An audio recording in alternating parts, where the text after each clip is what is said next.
I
think I know what this is. You see, Stan, as you get older, things that you used to like start looking and sounding like shit. And things that seemed shitty as a child don't seem as shitty. With you, somehow the wires have gotten crossed and everything looks and sounds like shit to you. It's a condition called being a cynical asshole. Oh no. Yes. And there's no known cure, I'm afraid. Everything just seems shitty and everyone starts to seem shitty and It stinks. It stinks. It stinks. Yes, Mr. Sherman, everything stinks. All we are is dust in the wind, dude.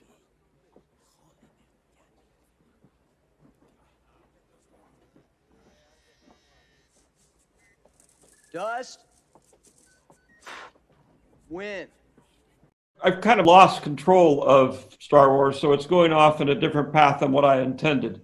But the first 6 are very much mine and my philosophy. Matt Lanter performs this really very emotional scene where Anakin is talking to his dead mother. And Shmi. And he says to her, I have a wife and I want you to meet her. You would really like her. You would like her. And Matt performed it very emotionally and really very, very well. And we're about to move on. And I said, got to do that again. And he goes, well, why? And I said, because Padme already met Shmi. Yeah, they had dinner Phantom together. Menace. They had food. And I saw Dave kind of take his hat. And I just remember looking over at Ashley, and Ashley goes, I've never seen someone out-geek Dave Filoni before. And I think that was when Dave was thinking, maybe we keep this guy around a little bit. Come.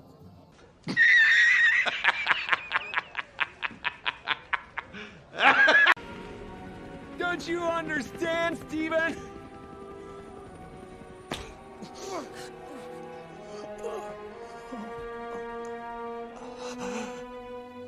Somebody has to kill the babysitter.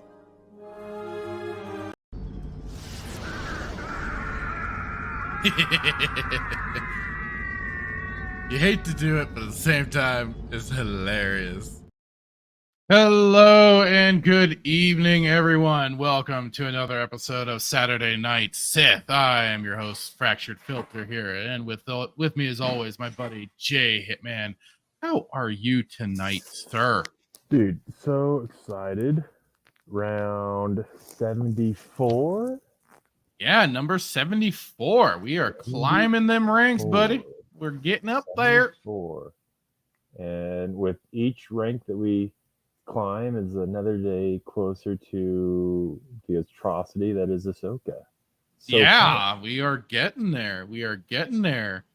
God. And I mean, last week too, this dominated the conversation considering the trailer had dropped. We got to deal with that. Ugh. Yeah. Problems abound for sure. It's gonna be an interesting situation, no doubt. So interesting about it is I would have expected more hype around this show than what we've been seeing. I don't know if they're keeping it quiet for, well, the writer strike's going on right now, so there's also like a it's all weird thing. I was sitting here. I think it's all a ruse. I really do. It's just convenient that this writer strike's happening. I actually said that in a chat this morning, like all this infighting and stuff like that. It's basically, to me, kayfabe. It's all kayfabe. There's nothing legitimate to it. It's just all a big old freaking show, big old distraction. And this is why I want to get your thoughts on this, because I sit here and I think about it. It's like, I think that this show is so. I think they went in with the intentions of like, pointers like this is going to be an amazing show. Everybody loves Ahsoka, and then they did the show. I think it's really bad, right? And so I think they're just trying to. I could be wrong, but my thought is like just a distraction with how bad this is going to be. Yeah. And then somehow use the whole writer strike as a way to be like, well, it's well, bad actually. It's bad because this actually happened, and I don't know. It's very the timing is very interesting. I'll just say that. No, it for sure is. It for sure is. But where's the hype, man? This is Dave's legacy, man. This character is, his baby, his thing, is. Yeah. This is the thing about it, right? This is his legacy. Like, it's not like Cad Bane's not his legacy. Clone Wars isn't his legacy. Like, Ahsoka is his legacy. Now, somebody might like, you're wrong, him, man. That's not his legacy. Everything he does is his legacy. Like, okay, fine. You can, to a degree, I guess that would be true. But he's poured more blood, sweat, and tears into this character. He talks about this character more than I've ever heard him talk about anything in my life, next to how Kathleen Kennedy has replaced George. But like, where's the hype, man? Like, yeah, we've got trailers, but like, Twitter's quiet. There's nothing really like, and I haven't been following. I think everybody's kind of waiting for it to gear up, or to get a little closer to the momentous day when Ahsoka will disgrace our screens. I don't know. You mentioned you posted a tweet. I should pull it up about how, and this was an old. I had to remember what episode we talked about, but you said 34, where we talked about the multiverse, and it's just so interesting that there's. Yeah, we had talked about the whole, and I have that another article involving it, but yeah, it's kind of funny that 11 months ago Rosario Dawson was talking about multiverse, and now here we are later. We are again hearing multiverse. So. Right. It's very interesting, man. I started. Like I said, I have an article that we can go into later, and we can discuss it for sure. But it's just funny that it's getting brought up again. Such an old topic. We're like, yeah, we already kind of talked about that. So real quick, I just wanted to, a lot of the times on the show we talk about employing people to buy the physical books. So I just want to point out really quick. Yeah. So I'm about 97% sure that I had bought the anniversary. I bought the anniversary edition of Heir to the Empire on audio. Like I also purchased the book. And what's very interesting is as we're getting closer to this dumpster fire, I decided that I wanted to go back through and read Heir to the Empire. It's funny you say that. My brother and I are listening to the audiobook as we speak. Here's the interesting thing, though. So the anniversary edition is different than the book. Like there's more the original print. I had bought the anniversary edition on iTunes, and somehow it reverted back to the original book. Really? So it's and the book that reverted to was the actual, like, just the new reimagined cover. So I've not reached out to iTunes or anything, but I just want to make this announcement. So, because basically I have to go rebuy the book, right? Buy the physical book. I don't know if Heir to the Empire, if the 20th anniversary was ever released on physical copy. I believe it was. I don't know about the 20th anniversary. I have an edition of Heir to the Empire. Yeah. So I just go out, buy these books, because we talked about on one of the episodes where my conspiracy theory was that they're going to start altering the book slightly because they have the rights. Yeah, like, right? I've had that sinking suspicion that they would do something like that. Yeah. I don't know if they will, but I wouldn't put it past that they wouldn't put it past them.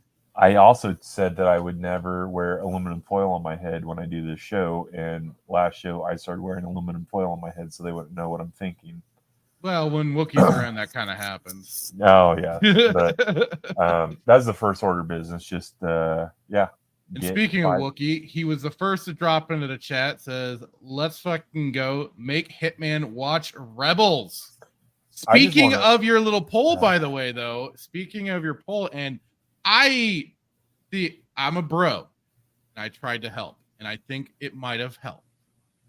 Because here we go. The no's are winning in preparation for Ahsoka. 55.6%. Got 9 votes. I may have dropped the link to another faction to combat this. I need everybody to go out and vote so I don't have to watch this. Because here's the thing, and I didn't tell you this before the show, but I just, since we're live, I just want to static. Let you know that if it is a yes, if it turns out that by next week, because I put this for 7 days, so when it ends, and if it is a yes, you and I both will have to watch a season per week. So you better go out and vote no. Oh, hey, that's cheating, so Wookiee. I forgot that's cheating. No alt. No. You don't get the poll. No. No, I forgot to mention that. So if I have to go through don't pull a Biden on us here. I'm also going to throw Wookiee into the next too, because I was like, well, if it ends up being, yes is the consensus, we all three have to watch it. It sounds like he's already watched it, and so yeah, you and I definitely. And you know what's funny is, like, I watched that series, but like most of it went out of my brain anyways. You know what's funny? So it's this last week, I was debating, like, because I want to just be prepared for Ahsoka. Not that I'm not. No, and that's smart. That's smart. We should, and I don't disagree with that necessarily. It's just, good Lord. I know. Here's the thing, though. I sat here this last week. Do you know how many times I pulled up Rebels and was like, should I do it? And I wish there was I wish there was like a guide to watch it. Yeah, to ask which episodes are worth a damn. Like, there's got to be some Reddit post out there or something that's like, all right, these are the must-watch episodes. I'm gonna tell you right now, though, if this ends up being a yes, Wookiee be bad's gonna be Wookiee be bald, because I'm gonna rip his beard off. No, I say it in love, but there's got to be some, like, okay, watch episode 1, watch season 1, watch 1, 7, 8, and 9, kind of like the Bad Batch, man. Because, like, remember the Bad Batch season 2? There's only like 3 episodes you needed to watch, and it was like 1, 9, and that last one. Yeah. The other ones were fillers. Honestly, it's probably more like 2 episodes. It was the first one. It was like, well, that's why I say we need like a guide on like which episodes are actually important. And Wookiee, get on it. Wookiee, do it. Need your help. Create a guide so I don't have to watch 20 episodes each season. They're only like 20 minutes or 24 minutes. So I did the math. So it's like season 1 would take you like 4.8 hours to watch. Season 2 is a little bit more, like 5 point something, and I think season 3 is like 6. So to Wookiee's point, you could probably do it in like 2 weeks if you were zealous, and But again, I started when I saw your freaking tweet with that poll, I'm like, oh Christ, this is gonna win, because it wouldn't surprise me. So I was just like, okay, here we go. And I started thinking about it. I was like, okay, maybe we did like, because there's like what, 5 seasons, I think. 4. 4.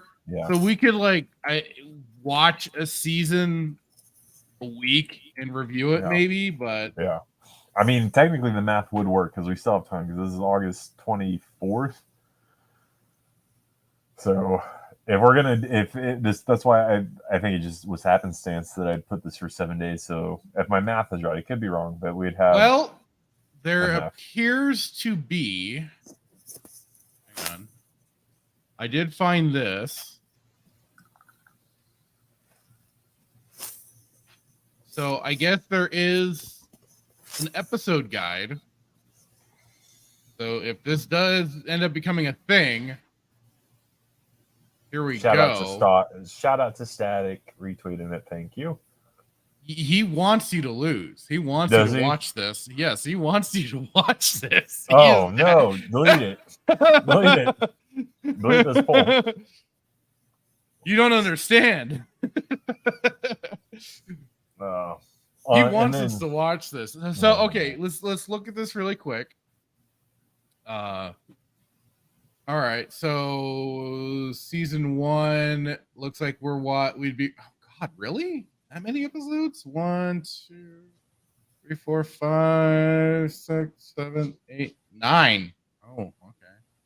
9 episodes for season 1. Season 2 a little lighter. Wow.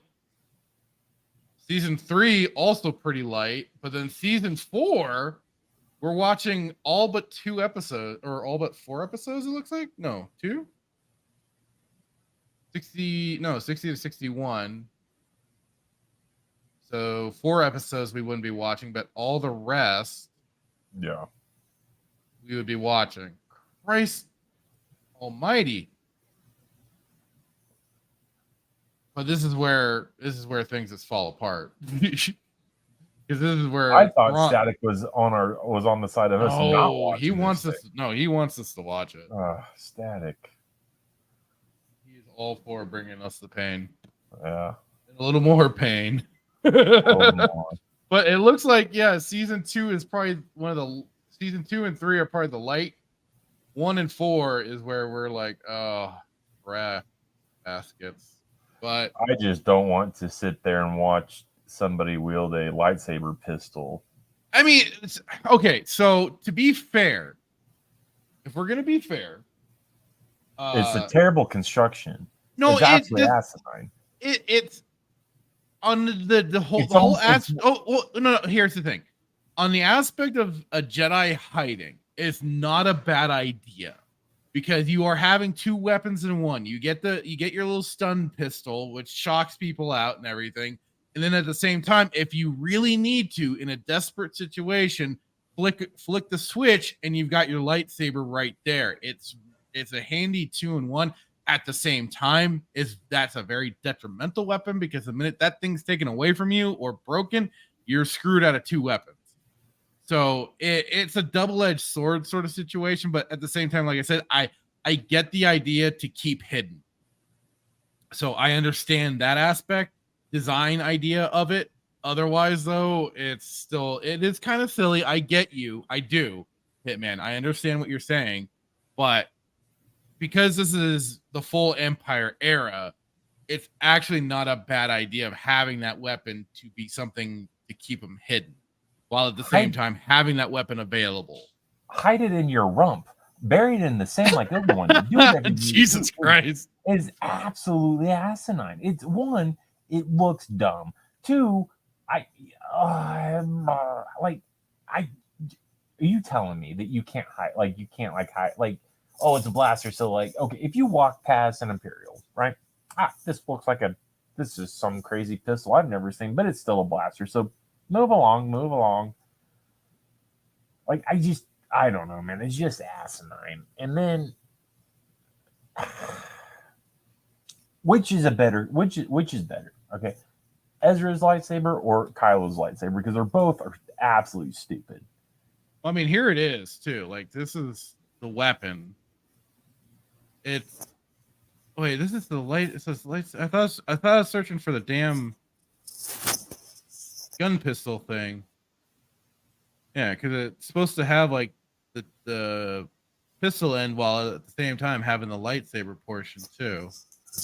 I just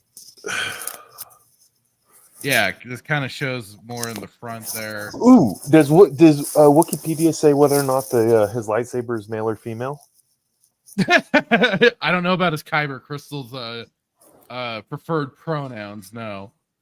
I understand wanting to hide it. Like I get no, I'm not. No, you know Static, what? I get you, but at the same time, man, there's a lot of pain in that. And you said you haven't watched it, so piss off, man. I'm helping you guys come up with some content. No, yeah. There'll be plenty of content, that's for sure.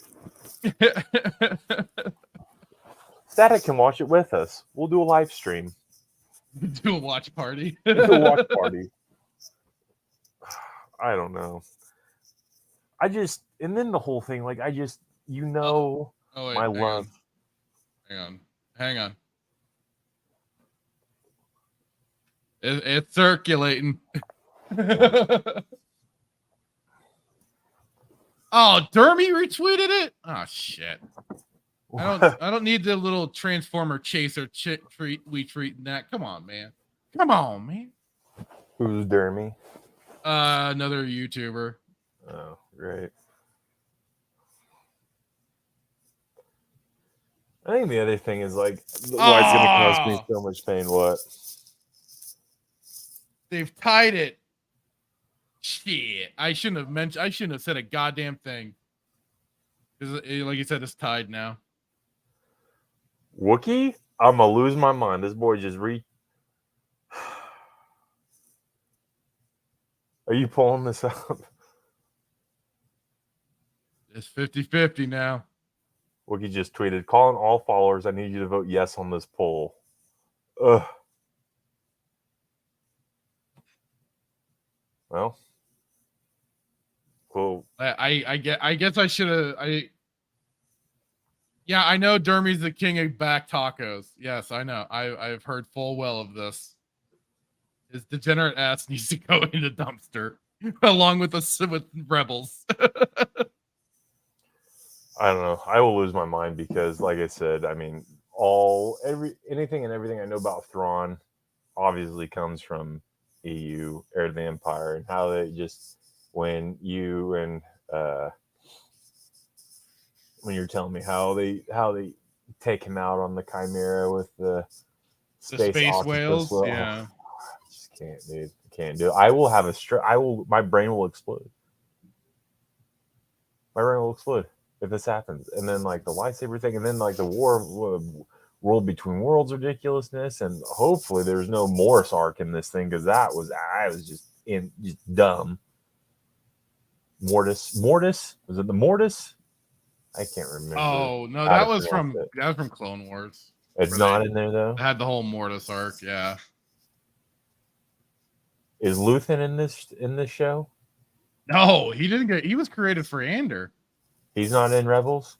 No. Is Palian in?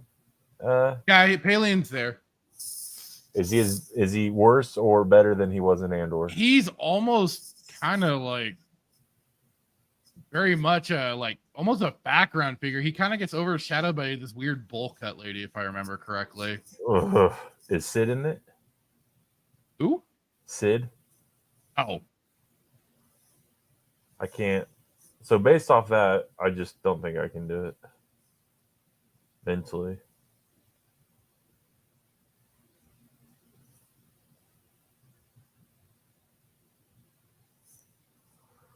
Wookie is popping off on Twitter, man.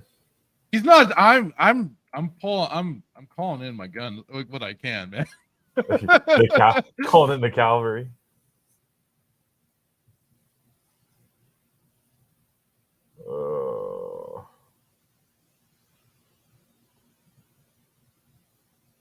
I will do what I must.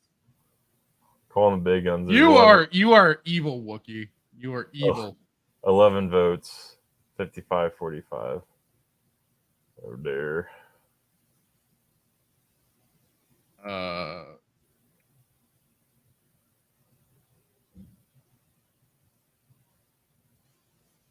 God, I can only think of so many people at the moment.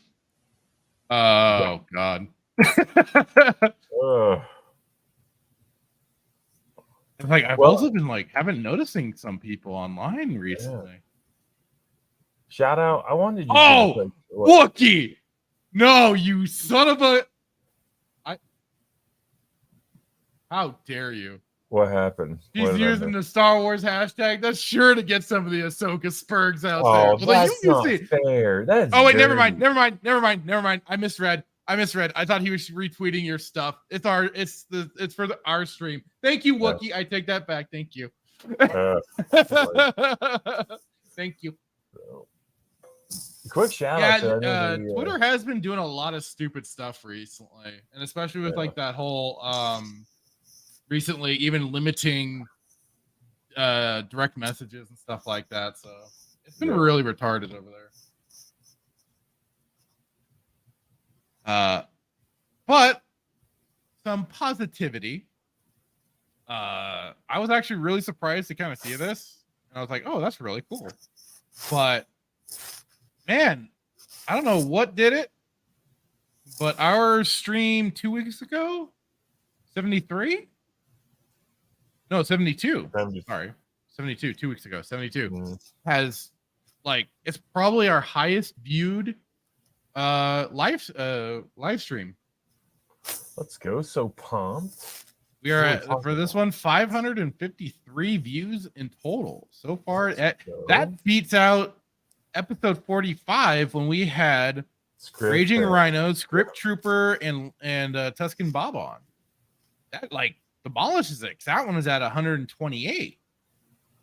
Man, good times, man. Yeah, and so everybody that's watched it and on all that, and I know Static, Wookie, and all them, they've been helping share out our links. Thank you very much, guys. I appreciate you. It's both, awesome, everybody. And everybody that's been in watching the replays. That's fantastic.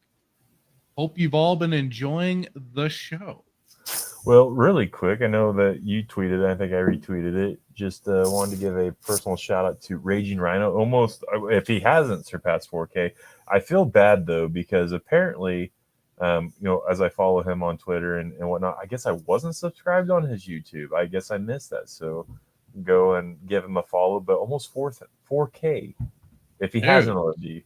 Yeah, I saw that. I helped share that out too. Hopefully he bounces over that 4K line. He's if you haven't gone to watch any of his stuff, go drop his Twitter handle.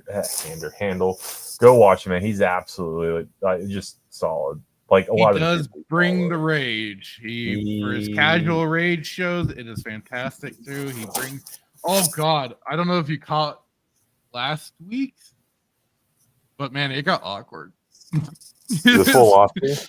It got a little awkward. Some of the chat was kind of trolling him a little bit, and he it got a little weird. Trolling who? Who's trolling Rhino? Oh dear. They were giving him some shit in the chat. Static saying, so if you're in a DM chat room with 20 people and you said one DM, it counts as 19 for every other person in that room. That's stupid. That is absolutely stupid. Twitter's dumb. That's why I don't freaking pay for that crap. And also screw Elon Musk. I'm not giving that man $8. I don't care. Dumb. For what? For a blue I check don't mark? care for a blue freaking check mark. I mean, hey, it does up your posting count and all that jazz, which I mean, for posting live stream show links and stuff like that would be pretty helpful. But at the same time, I'm just like, man, no, not worth it.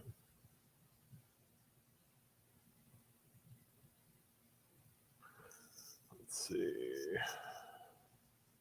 You got me following this poll. Oh no! Oh no! That's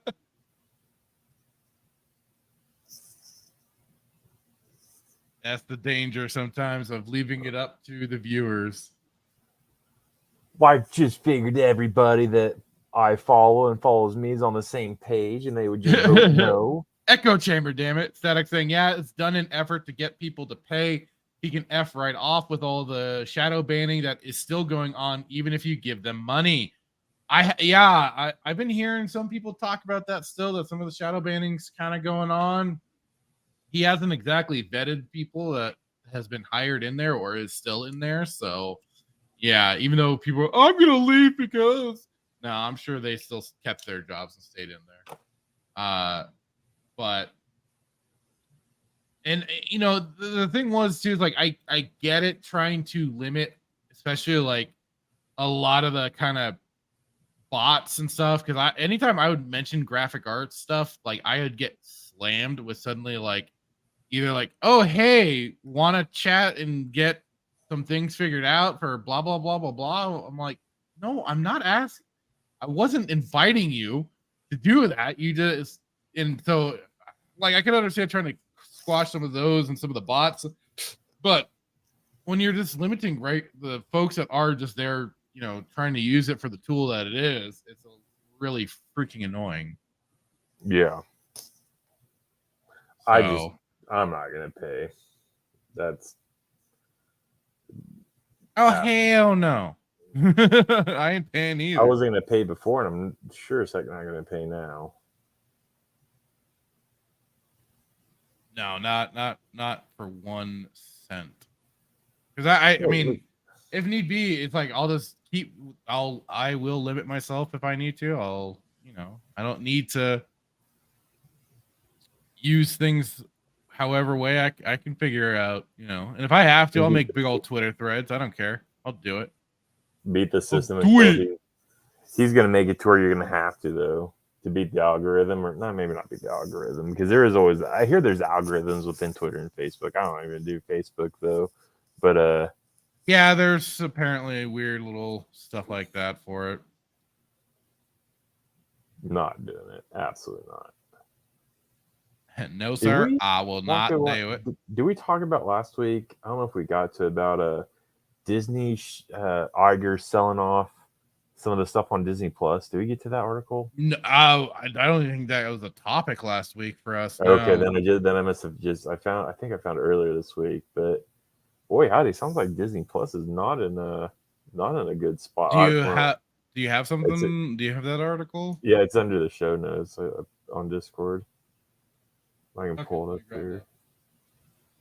It's, I mean, the website. Twitter is supposed to be open source. Yeah. Sorry, say that again. I said the website might not be the most reputable, but the topic still remains. Oh, the Bob Iger shifts from building an empire to. Okay, here we go. Well, it's Bloomberg. It's supposedly reputable. Yeah, I thought it was very interesting.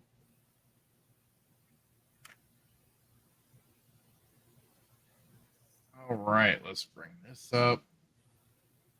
Oh, piss off. I don't want your stupid video playing. Whoa, that's an ugly creature. Oof.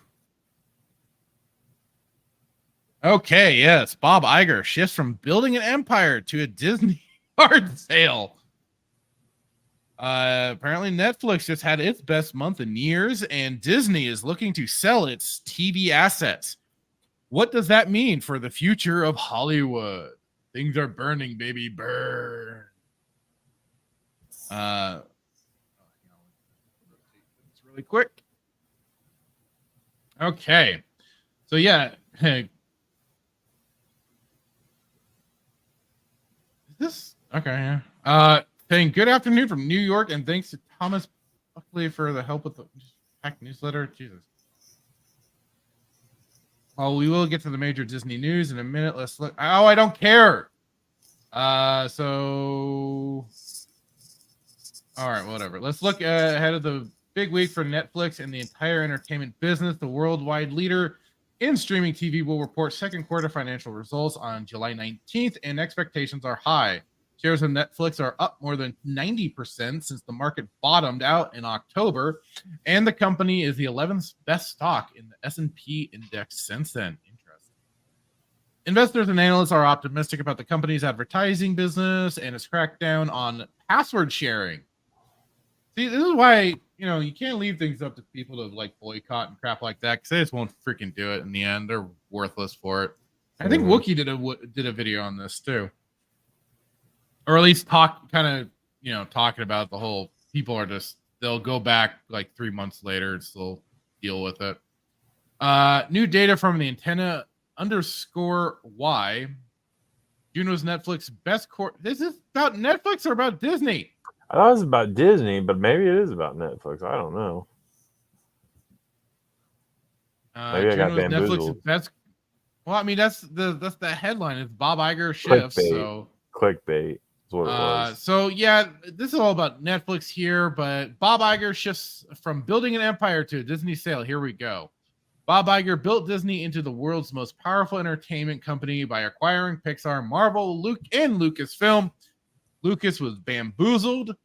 He was believed to get a completely different deal than he actually got out of the whole thing.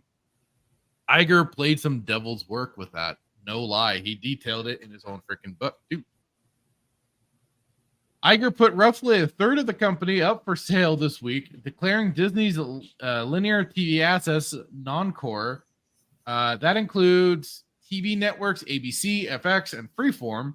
He also said Disney is looking for a strategic partner for ESPN, though he's not willing to sell the whole thing, and the company is already looking to sell or restructure its TV and streaming business in India. Yeah, because in India, they lost a buttload of subscribers because they got rid of cricket, and that's a big sport apparently in that neck of the woods. So they lost like 40 million subscribers or some shit. That's insane. Yeah, so that hit them, but that was over in that, and that wasn't like domestic or anything. It's a stunning, if inevitable, turn of events for an executive who spent so much of his career working in TV, and for a company that relied on cable networks for the majority of its profits. Before the pandemic, Disney's media networks generated 35% or $24.8 billion of company revenue, and more than 50% or $7.5 billion of its operating income. Yet the accelerating decline of cable TV has limited Iger's options. He thought he'd solved this problem with Disney Plus and Hulu, his two mass market streaming services, but his streaming business is expected to register a loss of about $800 million in the company's just ended third quarter. Management chased streaming subscribers and unsustainably low prices to goose the launch of Disney Plus in 2019, and is now seeking to raise prices without alienating customers. Disney Plus lost 4 million subscribers last quarter. Maybe that was the India stuff. Mm-hmm. But I mean, last I also heard too, like Disney Plus comes free on a lot of like Verizon accounts and stuff like that. Like people get it kind of packaged in with their phone deal. Iger put up for sale sign during an interview with CNBC in Sun Valley, Idaho, home to an annual summit of the media and tech elite organized by the investment bank Allen & Co. The conference has long served as an incubator for some of the media industry's most high-profile deals and a source of endless photos of executives walking in Patagonia vests. Okay. I don't know what it's a Patagonia brand. Oh. It's a gotcha. clothing brand. Yeah, it's not yet clear how serious Iger is about selling entire TV networks. ABC, for example, is key to retaining NBA rights. FX has been a key supplier of programming to Hulu, which Iger plans to keep and fold into Disney Plus. Yet Iger's CNBC interview was unmistakably a distress signal, was it? Disney is contractually obligated to buy Comcast Corp. Yeah, this has kind of been a point that's been brought up a bit, is the Comcast and the whole, because Disney, I think, got past them for buying out Fox, but they're still owing money on it, if I remember right. And Comcast was a bidder for Fox, if I remember correctly, or from what I've heard around. Oh, I think they're about to go into it. 1/3 stake in Hulu in a deal that would value the business at least $27.5 billion. It's also wrestling with a colossal debt pile stemming from a $71.3 billion acquisition of 21st Century Fox in 2019. A sale of the TV business could fetch around $8 billion, according to Wells Fargo analyst Steve Cahall, which would largely offset the cost of acquiring the piece of Hulu it doesn't yet own. Most of the potential suitors for linear TV networks are financial entities like private equity firms that would milk them for cash as they decline into obscurity. The list of interested parties in ESPN is longer and could include tech giants like Apple, as well as sports companies like Fanatics. The streaming side of the sports giant ESPN Plus remains more of a niche business, but Disney continues to signal it will offer all of ESPN outside of the cable bundle in the near future. Iger came back to Disney last November, a conquering hero, eager to rescue the company from the era of Bob Chapek. That was kind of the funny thing that was talked about this morning on another stream. Hang on, let me get the title of it because for some reason I'm blanking at the moment. Heroes and No Capes with Abomination AJ and Left Eye Ego. They were talking about this a little bit too. How it was kind of funny that Chapek was kind of maybe set up as a fall, or not Chapek, but Chapek was kind of set up as a fall guy for then Iger to just kind of swoop in as as like they're saying, the conquering hero to possibly walk away with more for the company than what Chapek was bringing in. And I think that's where I came in with saying it's all kayfabe, bro. It's all kayfabe in the end. He said he'd only stick around for 2 years, a deadline few took seriously, even given Iger's inability to relinquish control during his first stint as CEO. After receiving a 2-year contract extension this past week, Iger has 3 more years to clean up a big mess that also includes a slowdown in the company's theme park business, a series of misses for the company's film division, and the strike by Hollywood actors and writers against all of the media companies. Rumors have long swirled that Iger will end up selling all of Disney to Apple. It's still hard to imagine Iger selling Disney to anyone. He was always a builder, not a seller, but Bob, the builder, is doing a lot more cutting this time around. Iger's comments should spook his peers. If a diversified company like Disney is bailing on its cable networks, what does that mean for companies like Paramount Global, Warner Brothers Discovery? They will make almost all of their profit from networks that are shrinking. So yeah, I guess what is to be made of that? Hitman? Are you there, buddy? So I'm not so sure how this will end up because like I've said, for certain things, like kind of selling also admits a bit of a defeat, bit of that that they're gonna have to eat. Well, let's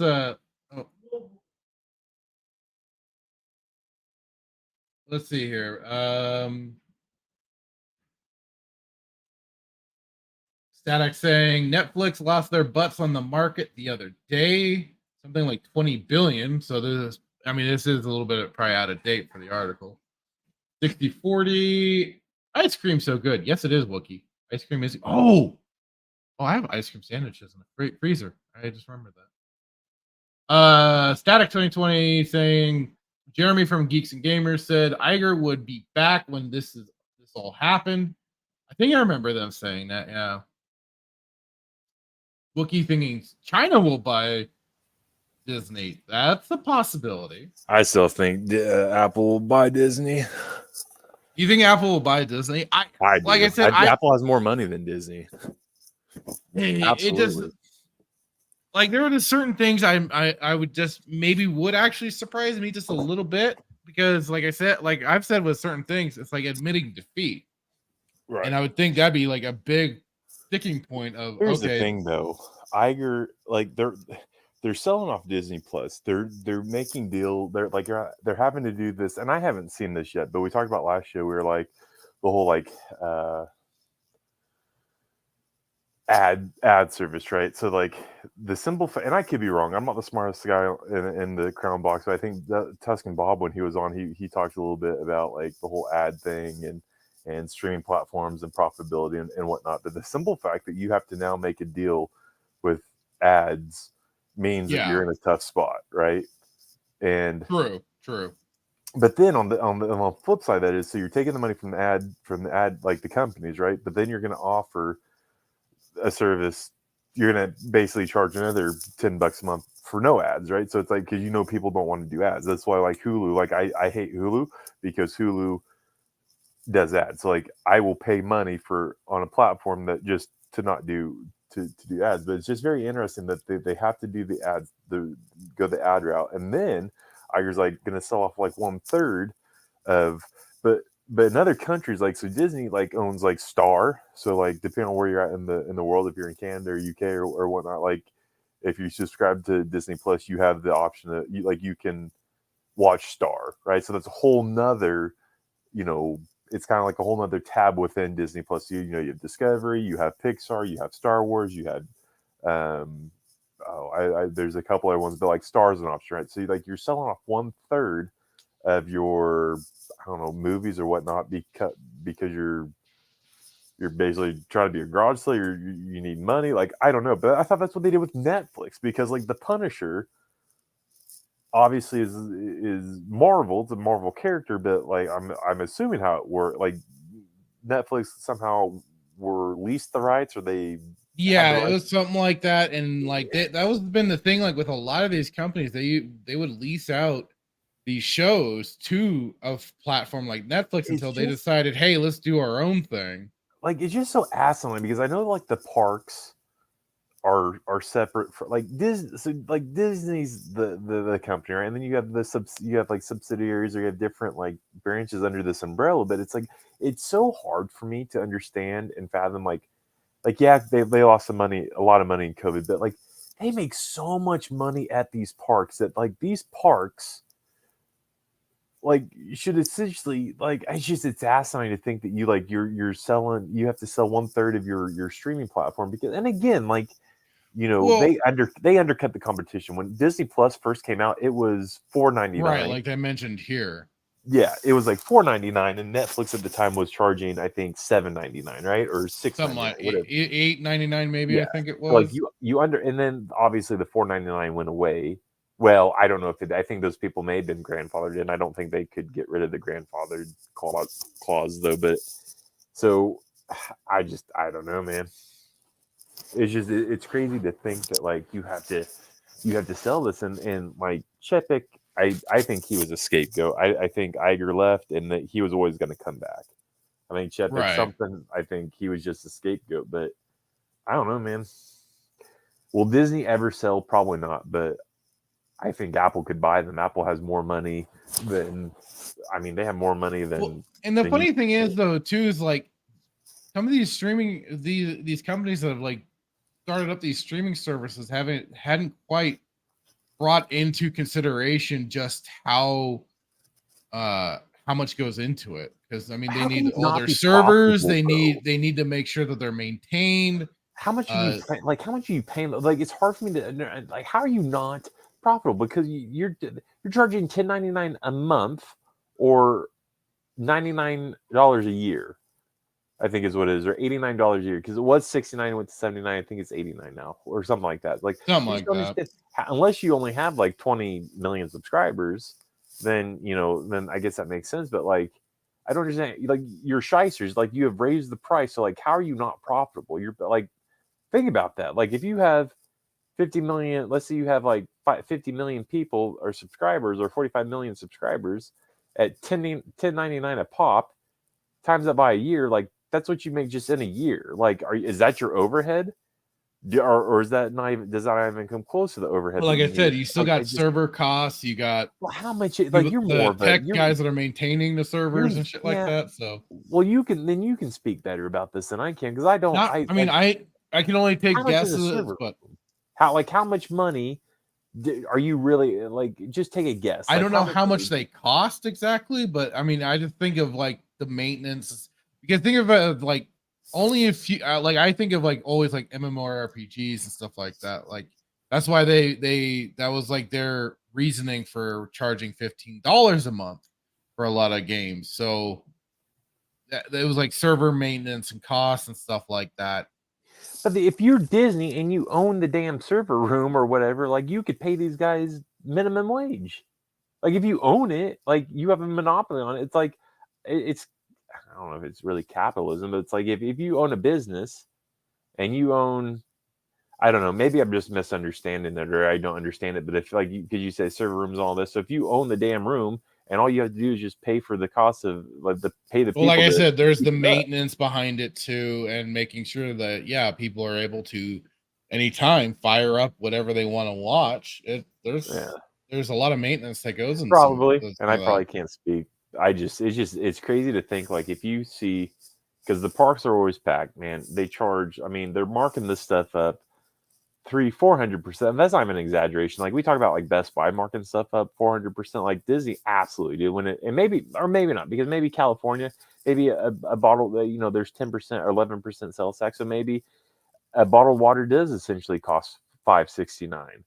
But I look at the prices that like what they're charging, ticket prices, all this and that. Like they've got to be marking this stuff up. Like you get a lobster sandwich from a restaurant there, and it's literally imitation crab. And we all know how much imitation crab, like it's crazy. Like they've got to be making money. They have to be. Absolutely. Unless it's the Halcyon Star Cruiser, because that was a flop, right? And again, was a disaster. But on the flip side of this, all their movies that they've recently made have been flops. So maybe that's why maybe he's having to sell 1/3 of it because Indiana Jones was an absolute just flop. What's worse than a flop? Indiana Jones. So I don't know. It's right up there for sure. So maybe it's like you're trying to, and again, like how much did they put into Halcyon? How much did they lose with that? So it's like I guess you can make the counter argument. It's like, well, they're having to do this because they lost everything on Halcyon. They lost so much money with Indiana Jones. Right. They've lost so much money with, I guess you could just, rack it up. But on the plus side of this, Andor got an Emmy. So, I mean, that's the silver lining. Hallelujah. Lizard got a nomination for Best Singer for Andor. Yay. Do you think he's in hot water? Do you think? But they just redid his contract. He just extended it to 2026. So, but do you think Disney's in hot water? Like, why would you have to sell? You either sell if you're going to sell 1/3 of it. There's too much rumor and speculation in my book that's been thrown around with all this. Yeah. And like my mom used to say, it's like statistics and stuff like that are very easy to use to manipulate and not, give out. Numbers can be very quickly manipulated and everything like that. So, I mean, it's a tough thing and we've already known that these companies have been known to misreport their financials, especially to the public. So yeah, for sure. It's hard to know until like the hammer finally does fall. Like we can speculate all we want, just about like Kathleen Kennedy leaving, but let me ask you this: the 1/3 of what he's selling, is it just trash shows that nobody's going to watch? Because it's like you look at everything you own, it's like, well, this stuff's trash. Nobody watches it. We don't have any like. The view count or whatever's down, so we're just going to sell it to make some extra cash. But again, like I guess that I don't know how you make that argument. I'm just curious what he's selling. Because what I read was like 1/3 of Disney Plus or whatnot. He's selling or whatnot. Right. So I don't know. It is very and again, interesting. without knowing 100% what's being trying to be sold off exactly, I mean, I could imagine there'd be some people out there that'd be very curious to get Lucasfilm, but Sold. to get that under their just sell it, man. Just sell it. Bob, if you're listening to the show later on, just sell Lucas, man. Sell the rights to somebody that's. I mean, it's trash. There's nobody I Lucasfilm's would trash. trust with it any right now, and honestly, it would need to go quiet for a very long time. That's what I'm saying. Star Wars is trash. You don't want it anymore. It's not going to make you any money. Obviously, it didn't make you any money with Last Jedi or Rise of Palpatine. Just sell it to the next bidder. And then, cough, cough, Apple, come buy it. I wouldn't trust it with Apple either. Why? But, You've seen Ted Lasso. Ted Lasso apparently is amazing, and Apple produced it, from what I heard. I don't know if that's I true. haven't seen that. No. Well, look at Ted Lasso. I don't know if Lasso? Apple did it. You don't know anything about it? You're recommending it? I'm just saying it's on Apple Plus. So Apple Plus obviously had something to do with it, maybe. I think I don't know, man. At this point in time, I think anybody could do a better job with Star Wars than Disney. But here's the thing: if Disney sold, seen, I suppose. If Disney sold, Dave's gonna follow. Oh, I'm sure. Yeah, he's a company man through and through. He'll stay with Lucasfilm until he's kicked out. Yeah, and then he'll go apply for Apple. Look at my credentials. This is my resume. Hire me. And then I need somebody at Apple to be like, absolutely not. Take your resume somewhere else. Go take your resume to Kathleen Kennedy. She might hire you back. move along, Wolf Boy. Move along. No, I just thought it was interesting that he's for sure. It turns in from an empire to yard sale because it's kind of how it sounds. Like I said, all I could just think is it's just a wait and see sort of thing to see what's really going to happen. It's kind of like it's almost identical to the Kathleen Kennedy situation where it's also like I said, it all just feels like kayfabe. It's somebody asked Doomcock his thoughts. He probably has an answer to it. Oh, what, him and Sparrow? Yeah, him and somebody tweet Doomcock and see if he has a source.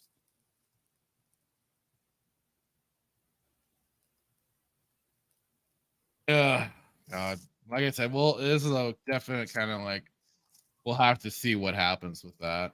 It would be a real big shift for sure to see somebody like Disney sell off to, well, I mean, even just selling off the properties, but then like the whole of Disney being bought.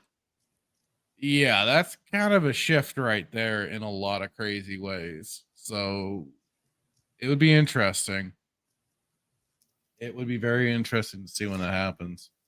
Can we also are we done with this one? Because this is if you got something more to add on there, by all means. I just was curious if I can't remember when I posted this. The Leslie Headland. Did we go over apparently there's not an actual war in Acolyte, which is dumb. I did include that as part of our topic. Okay, I couldn't remember. Somebody she needs to be replaced too.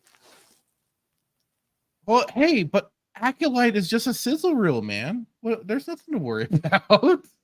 But not feature an actual war. Am I wrong? I'm bringing it up right now. Has there always been some type of conflict within Star Wars? Am I wrong?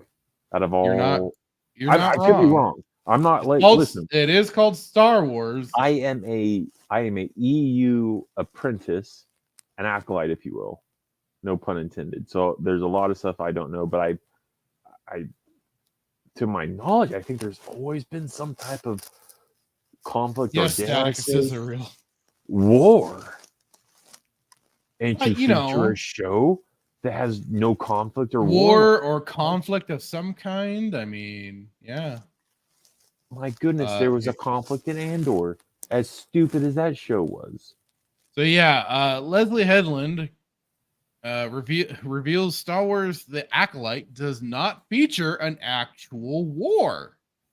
How you do that? I guess we'll find out when that shit show drops.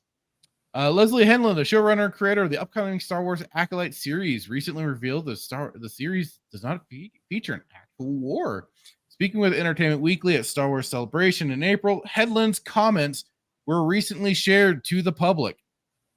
She said, "I would say that The Acolyte stands out because it is the earliest in the Star Wars timeline that we have ever been in live action." Excuse me. We are toward the end of the High Republic, leading into George's prequels. So we are looking at a time period where the Jedi are at the height of their power. We are looking at a timeline where there is peace throughout the galaxy, and it was very challenging and interesting to make a Star Wars with no war in it. Hedlund relayed. So the question became, well, what should the show be about if it's not going to be about galactic conflict?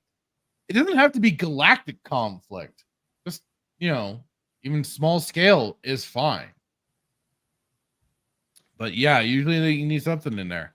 She went on to tease what her answer to that question is, and I think that what makes this show so different and interesting is that it's from the perspective of the bad guys or the villains of Star Wars. These people are people who are using the Force in their own way, dipping into the darker sides of the Force, and are doing it without being sanctioned by the larger institution, which in this case is the Jedi, Hedlund continued. I think that Star Wars is always about some version of the underdog versus the institution.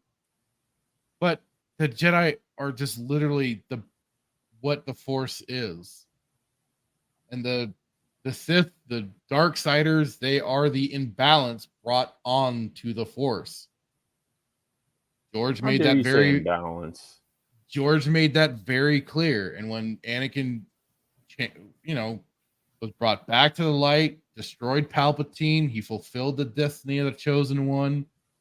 That was the whole point. He brought balance to the Force by removing the Sith.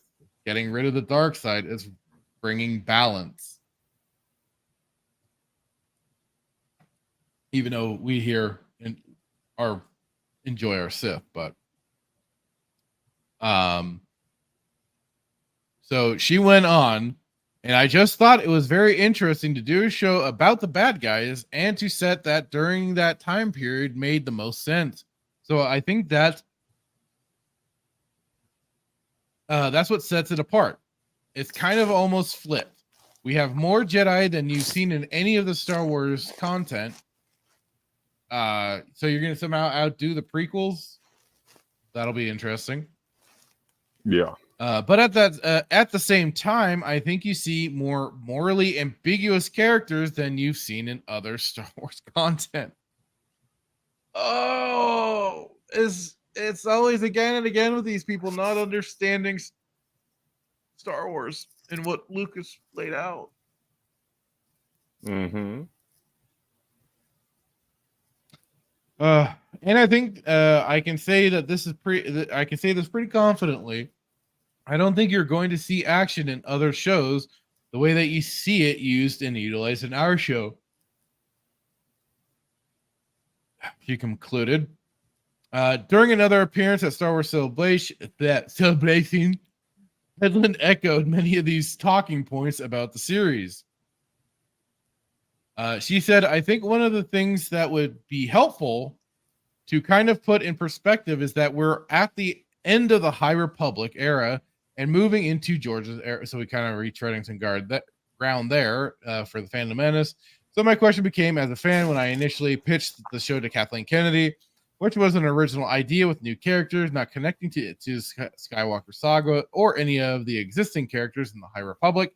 Hedlund continued, what I wanted it to introduce the fans to the concept too was, how do you reconcile the Jedi at the height of their power, the galaxy at the height of this age of enlightenment and peace, and who George says they become at the top of the Phantom Menace? And so to me, that meant, why don't you tell a story about Star Wars from the perspective of the villains, of the bad guys? And if those bad guys are outnumbered at this point, then that means that you get this opportunity to see how the Jedi very subtly go from who they were in the High Republic and the Old Republic, and who they became by the time you're watching episodes 1, 2, and 3. She relayed. But even in Phantom Menace, they were very, very much on the point of they hadn't seen the Sith in like what, 1,000 years? Yeah. But they did know that there would be. Yoda knew that there would be two, a master and apprentice, but that was knowing from the Sith, from a degree of the Sith traditionally, or what had gotten to them, thanks to some wayward Bainite Sith. But they weren't. I mean, if you're getting that close to the prequel trilogy, that what do I say, Hitman? They are consistent at being inconsistent. Oh God. Oh.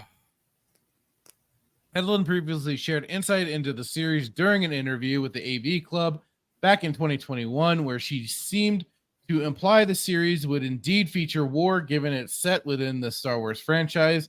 She said, I mean, it's funny because a lot of the feedback that I'll get, and I use the term feedback very lightly, but when I do go on social media, the feedback is, don't make Star Wars political. I'm like, George made it political. Those are political films. Moving on. Hedlund elaborated, war is by nature political. That's just what's up. It's truly what he was interested in talking about and looking at and digging into. So it's kind of impossible to tell a story within his universe that doesn't have to do with something that has to be that the characters see externally reflected in whatever's happening in the galaxy at the particular time period of when it takes place, you know? She concluded that that's another thing that we all kind of inherited from him as well, and hope to kind of keep reflecting in the work, hopefully. Hedlund also touched on what she sees as the goal for the series. My goal here would be to create something that people can interpret in a couple of different ways, as opposed to there being one right way to love or consume a Star Wars product. I think you should hopefully be able to utilize it depending on where you are in your life and where you are in your fandom, she finished. Oh, so what do you make of Hedlund revealing that the Acolyte will not actually feature a major galactic conflict? She's just, I just can't. And what they did seem to misunderstand too is, who did she learn Star Wars from? That's who I understand. What I want to understand. Like, who did I don't she learn know. Star That's Wars a good from? question. Or I guess you could say, like, who does any of these people learn Star Wars from? Like, hey man, you just don't like her because she's a woman. No, it has nothing to do with it. I love Mara Jade. It just makes no sense, man. These people, they come up, they come on board, you know, at the first chance to work at Disney and on Star Wars because it's good for their inner, like, it's, I don't know, man. Like, I feel like people jump on the opportunity to work on Star Wars because they think they know Star Wars. And again, right. I will sit here and tell you, comparatively speaking to 10 and Allura, hell, even Tuscan, like Raging, like there's a lot, like you, like I don't know a lot about Star Wars. Like I thought I knew a lot about Star Wars until I say I met Tim and Laura, but until I started watching them and following them, like I don't, right? I have a decent amount, I like to think, and I'm still learning, but like these people, like they don't even nothing. Like to make a show, like, well, we're not gonna have a conflict in a show. Like, So how is it Star Wars? And again, I mean, I'm sure there's times within the Republic and whatnot there was peace, but like there's always at some point in time a conflict, whether it be the Yuzon Vong, whether it be the separatists and the Galactic Republic, or the Empire and the rebels. Like there's always been some type of even in those times, I guess you could say peace. There's always been like conflict. So like this is like I don't understand the show. I don't understand the concept of not having a conflict. Like what is your show going to be about? Like how are you going to introduce? Like you're just going to introduce what, like some acolytes? Like, huh? Like, is this like Dawn of the Jedi type stuff? Because even that book, I've not read that book, but that was the beginning, right? I'm sure there was something like that, yeah. And so, like, it's just dumb, man. It just doesn't make any sense. Help it make sense. Help it not hurt. Because I read these articles, help you understand this, please. We do these articles, and it's painful to get through because it's like, where's your head at, and who are you, and what do you have to bring to the table? Like when you do a project, like you should, like, I'm going to choose you. I'm going to choose Fractured because I know that Fractured has something to bring to the table, and I am going to get a return on my investment, right? Right. It's basic capitalism. I pay you for a service, and then you give me the service, right? So we're going to pay this Headland chick. She probably doesn't want to be called chick. Whatever. We're going to pay this Headland chick and bring her on to do this show, but she has no real understanding of Star Wars, or the only understanding she has of Star Wars is from Filoni, who, let's be honest, there's a clear distinction from how George ran stuff and what George believed and what George created to what Filoni has created. And you can sit there and make the argument, no, you're wrong, that's biased, that's subjective. Like, look at the two. Look at what George created, and just look at what George did and what Filoni has done. And if you think there's parallels, like there probably is parallels, that's because he's a trash panda and he's taken from George. Well, George gave him, and anybody can steal, and you can get inspiration for anything. So if anybody's inspired, then you're basically calling them a trash panda. You can sit there and make that argument all you want, but the fact still remains that this dude creates. Now, whether I don't know what capacity he was in Andor, right? But we all know, like, you are dumb as a box of rocks if you watch Andor and think, oh yeah, this is a great character. This is a brand new character, and there's never been a character like this guy. Kyle Katarn. Jyn Erso. Not Jyn Erso. That's your Jyn Erso. Yeah, just this amalgamation of two characters into one. So, but this is, ladies and gentlemen, who is carrying the torch and advancing Lucasfilm. I don't know this person, so I'm not going to talk at her on a personal level, but what your thought and what you're wanting to create makes no sense to me.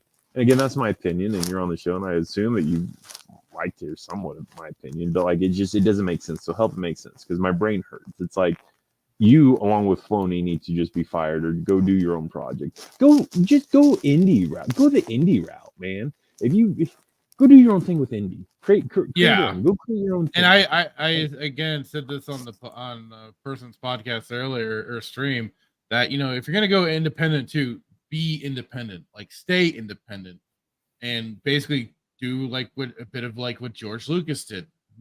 Stay away from the Hollywood machine. And even though except for he unfortunately went to Disney of all freaking places, but learn from that mistake, stay 100% independent. And even though that Hollywood comes waving that cash underneath your nose, have some balls and say no, and stay in your independent sphere, build your own studio, build everything that you need to maintain that. And yeah, go that route. Stop. You don't need to be legitimized by Hollywood itself. You can do your own thing and, get a support structure out of it through the fan bases and everything. So yeah, absolutely. Independent should now be a big calling for people. This is the time for it, especially when you got the idiots in Hollywood screeching for more money and crap like that. Now's the time. Yeah. So yeah, Headland and her cronies can all piss right off. I'm amazed that this has any degree of support considering, who her former boss was or is. So, but that's the thing. People have memories like Goldfish or my favorite clip. Kids with your loud music and your Dan Fogelberg, your Zima, hula hoops, and Pac-Man video games. Don't you see? People today have attention spans that can only be measured in nanoseconds. That's the truth of it. So. Yeah. You ever feel dumber when you read an article? It depends on who the article is coming from. Yeah. Leland. Sorry, what? Leland. Leland? Headland. Oh, Leland. Yeah.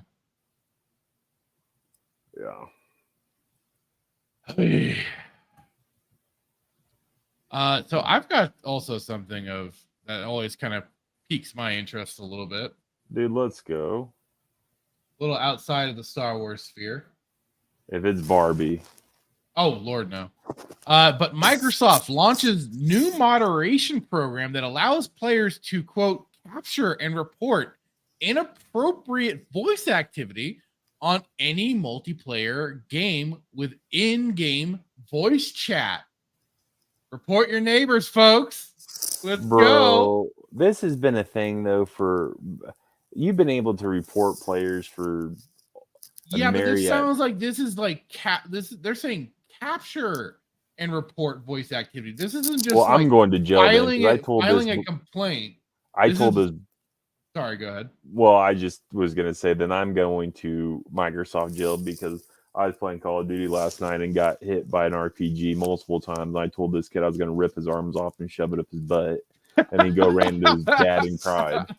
So... here's the thing, though. Where was this during the Modern Warfare 2 chat lobby, man? Back in 2000. Let's get to that in just a moment, but let's go into this article. Microsoft is launching a new moderation program to tackle what they view as long-standing issue when it comes to multiplayer voice chats.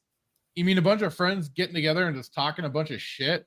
Or yes, talking shit at other players? Because, that's going to be a thing. According to the official press release, Microsoft's new voice reaction moderation program allows players to capture and report inappropriate voice activity on any multiplayer game within game voice chat on Xbox Series X, S, and Xbox One. To that, I just already give you the giant middle finger. Piss off. And we'll get again. We'll The document also reveals that players can capture up to 60 seconds worth of in-game voice. See, now this is where it does get a little more. Yeah, they're going for more than just reporting an account or anything like that. And this was the thing. Is this legal? This seems highly illegal. That's almost like it almost feels like a bit of an invasion of privacy and stuff like that. But unfortunately, they are a private corporation. Last I understood the whole rules and there's whatever. So they are allowed to do certain things that I know in the state of California. Or at least certainly the libertarians will come out anytime, and a lot of times they go, "Well, they're a private corporation; they can do what they want." I thought you couldn't record conversation like some states, like California. It would be like state by state basis. I would imagine would have certain issues with it. So it's saying if a player experiences something in our community that they don't like and they want to report that to us, they have a variety of different options for doing that. Xbox GM of Trust and Safety Kim Coons told The Verge, "We do moderation proactively on text, on images, and videos, and launching reactive voice moderation is about that audio portion of it." Such an unfortunate last Sounds name. like a lawsuit waiting to happen. Coons reassured that the program's recording and clip specs were designed specifically to guarantee Xbox does not actively listen to, upload, or store player voice chats to the cloud. Bullshit. I don't believe that for 1 second. This is basically having another capability of a recording device in somebody's home. The problem with I had with Xbox, especially back in the day when they were launching the Xbox One, and why I did not get it, was because they required daily check-ins with their freaking Kinect at the time when they launched at E3. That was one of their big points. Apparently, was like, yes, you will need the Kinect, and you will need to do daily check-ins.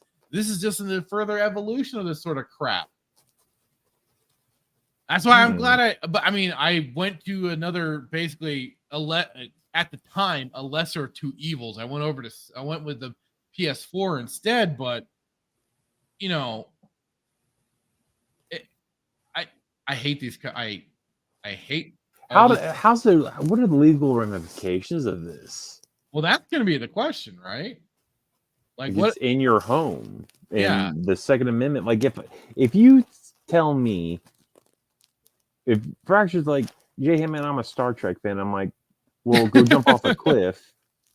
You're going to report me because I just told you to go off the cliff. Right. You just need that little clip, right? That little second clip. She further noted recording is strictly done through the reporting functionality, and it's only available for moderation purposes, adding, so it's not something that the player can save or share separately from that reporting mechanism to us. Xbox's official press release explicitly states all clips captured using the voice reporting feature are only for content moderation. I don't believe you. Hence, the captured clips will not appear in your recent captures, nor can the clips be downloaded, modified, or shared. The press release stipulates that clips will be deleted 24 online hours after being captured, with Xbox reminding players to submit a report before these expire. If the player has not submitted a report within the 24 online hour period, the clips will be erased from your console automatically. That also just sounds a little shifty that they have 24, that ability. 24 online hours. Right. Kuhn also mentions that instead of going through an algorithm, all reported clips are reviewed by human moderators, including official Xbox staff and Xbox insiders, further noting that players who have been reported can submit an appeal. These people are going to get numb to this. They are going to probably stop caring at some point. You're going to have to basically make this like retail where it's a revolving door of employees, because they will become desensitized. They will become desensitized to this. So really quick, apparently Wookiee's saying that this actually came up a year or so ago. If you report from the party, it actually saves up to 2 minutes prior to the report. So they are recording at all times. If you do anything around an electrical device, you are being recorded. Right.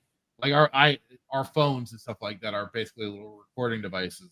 If you have a oh God, what is it? The Amazon devices and stuff. The Nest and the Nest, Alexas Alexa. and stuff like that. Recording devices. So Sheefster, hey Sheefster. No legal ramification. You agree to it just by their system and going on their terms and services. Yes. Going online and agreeing to their they protect the baby's terms or whatever. Yeah, the terms of services and everything. Yep, it sells your info. But yeah, let's finish this off too. Keen also mentions that instead of going through we already got that part. Like I said, they're gonna get desensitized. They're going to have to revolve the doors. We recognize that things evolve over time, and we need to continue to shift our approach and our process to ensure that there is a fair review and appeal process, Kuhns explained. She then pointed out, we want to get some more feedback from our insider group, and then once we have that data, we will finalize our plan for a wider rollout over the coming months. Xbox's reactive voice reporting feature is currently available in English to Xbox Series X, S, and One players, via Xbox Insider Program in the US, Canada, Great Britain, Ireland, Australia, and New Zealand. Those places do not surprise me that they're happy to spy on their own people like that. While the press release does not specify what happens to reported players, the community standards for Xbox site stipulates that every suspension or other corrective actions aims only to show what was wrong and what can be learned from a situation. When suspensions end, we come back. We welcome players back so they can contribute to the Xbox community in positive ways. It adds, we know people make mistakes, and we believe lapses in judgment can be significant opportunities for growth. Players were quick to condemn Xbox's new initiative, taking to social media to vent their frustrations and call out the company's blatant push for censorship in video games industry. That was what also caught my eye. Is the idea of furthering censorship, even this free conversation. And you know what? Yeah, people get heated, people get super pissed off. It's competitive gameplay. It's gonna happen. It's stupid. This whole reporting idea system is ridiculous. I just don't like getting blown up by a freaking rocket launcher 17 times in a row. As I remember from the complaints there, I don't know. Did you play the first Modern Warfare? Yeah. What was one of the big complaints? Censorship. No. One of the weapons in the game. One of the weapons in the game. I knew him in a particular way, or at least I don't know if you knew it from the console side, but they were referred to as noob tubes. Yes, noob tubes. Yeah, Modern Warfare, or Call of Duty Black Ops. Yeah, no, I knew him in Modern Warfare, the first one. The attachment for I don't know which gun specifically. I'm not a gun guy. I don't know everything, but grenade launchers. It was the grenade launcher attachment for the guns, and it was one of the people would scream, "Turn off the freaking noob tubes!" Yeah, but there are just certain things that people will find, exploit, just to get under people's skin too, because it's a competitive nature. You do things to unhinge your opponents. That's part of the fun. Yeah. Somebody quoted, "I'll be using outside apps to talk from now on," was Tipsy Raider's response to this new moderation feature. And I mean, a lot of people already do. People use Discord. People use Gilded. Other chat. I don't know if TeamSpeak is still a thing, but I remember back in the day, we used it all the freaking time, was TeamSpeak server to do our voice chats and everything while we're playing either Modern Warfare or Star Wars Galaxies and stuff like that. That was kind of the old go-to on PC. I don't know if there's still a thing, if Discord kind of killed them out or whatever. I think they merged them. So yeah. Quote, the trash talk I grew up with on Xbox Live playing Halo 2 in 2004 made me the man I am today, declared Murder Storm 117, adding, "It's a shame how sensitive people are now." Hell to you, brother. Twitter user Real Gallows Poll weighed in, asserting, "All you are enhancing is Big Brother and trying to control behavior. Which will never happen. We're imperfect humans, so stop trying to perfect us." I mean, this is from this year too, July 12th, 2023.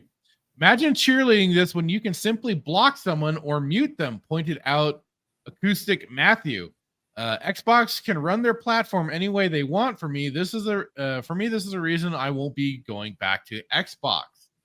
And that is that's the thing. Like, they have a pretty decent reporting system in terms of like not allowing people, at least last I knew they didn't have the ability to just let people also like dogpile and everything the reporting system on one player.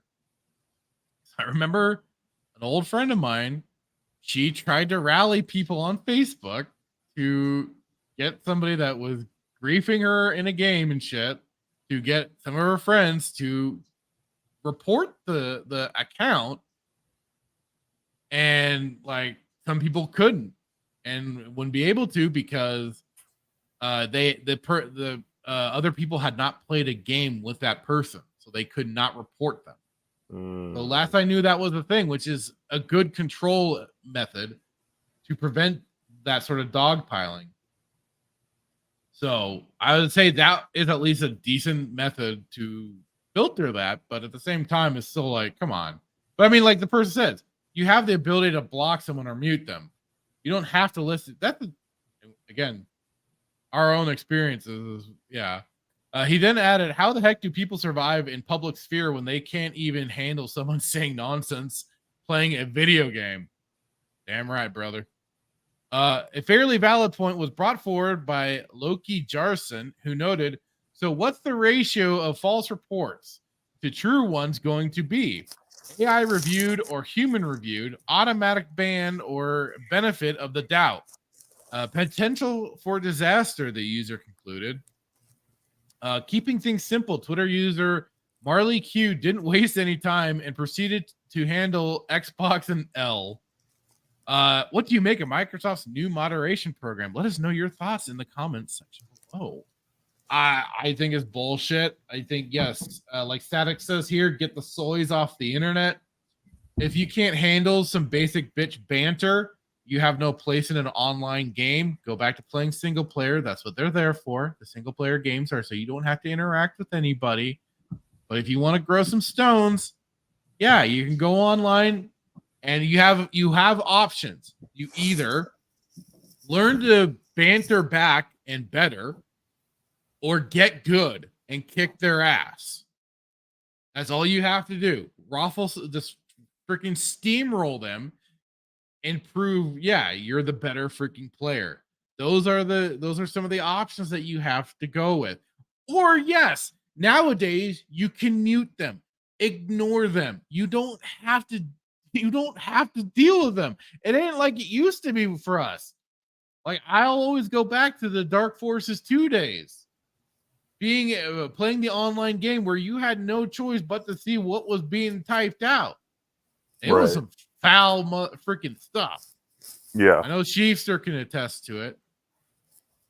And that was like late 90s too. That was before the that was on 56K and everything. Yeah, before Xbox, before Valve even had their Steam thing properly set up to do also what Xbox allows you to do, mute players and everything like that. Oh my God. Playing Team Fortress 2 even. The annoying crap you sometimes had to hear. Well, mainly Team Fortress 1, because that was definitely pre all their abilities to mute and stuff like that. You had to hear some really foul and stupid stuff. Even during the original Modern Warfare, people are pretty abusive in that. But again, it was like once you proved you could either banter back at them or severely kick their ass with the high score and everything, that shut things down pretty quick. Yeah, some people could be still annoying little twats, but again, that's when then everybody usually in those servers. And that's what I loved about this is what I hate about the new way of gaming, the way they just drop you into lobbies and everything like that. The true cream of the crop was when we was having oh God, why am I blanking? Game servers and everything that people could set up and run themselves. So, you could be in a server where there were basically no rules other than no cheating, no hacking or whatever. If you're going to talk shit, you're going to talk shit. Right. But, these kids today, dude, would not survive Modern Warfare 2 chat lobby. That's where I got a lot of my mom jokes and my dad jokes. No, man, like, seriously, though, like, oh, man, there's some of the most foulest things. Like, you literally come home from school, get on, and, like, would have to shower just after being in that lot. I'm just telling you, man, like, yeah. I was gonna say something cheesy like rite of passage, no Modern Warfare 2 chat lobby, but it was rough, dude. Especially being at that, I remember how old I was, and then just some of the stuff I've heard. Like, you'd be like, "Hey guys, how's it going? Go F yourself. Go kill yourself." Okay, well, good game. I just remember a lot of the N-word being thrown around. Oh, all the time. Like, I don't think you're using that correctly, but okay. Yeah, man. Like, but no, seriously, be like, hey, good game, guys, and then like, go kill yourself.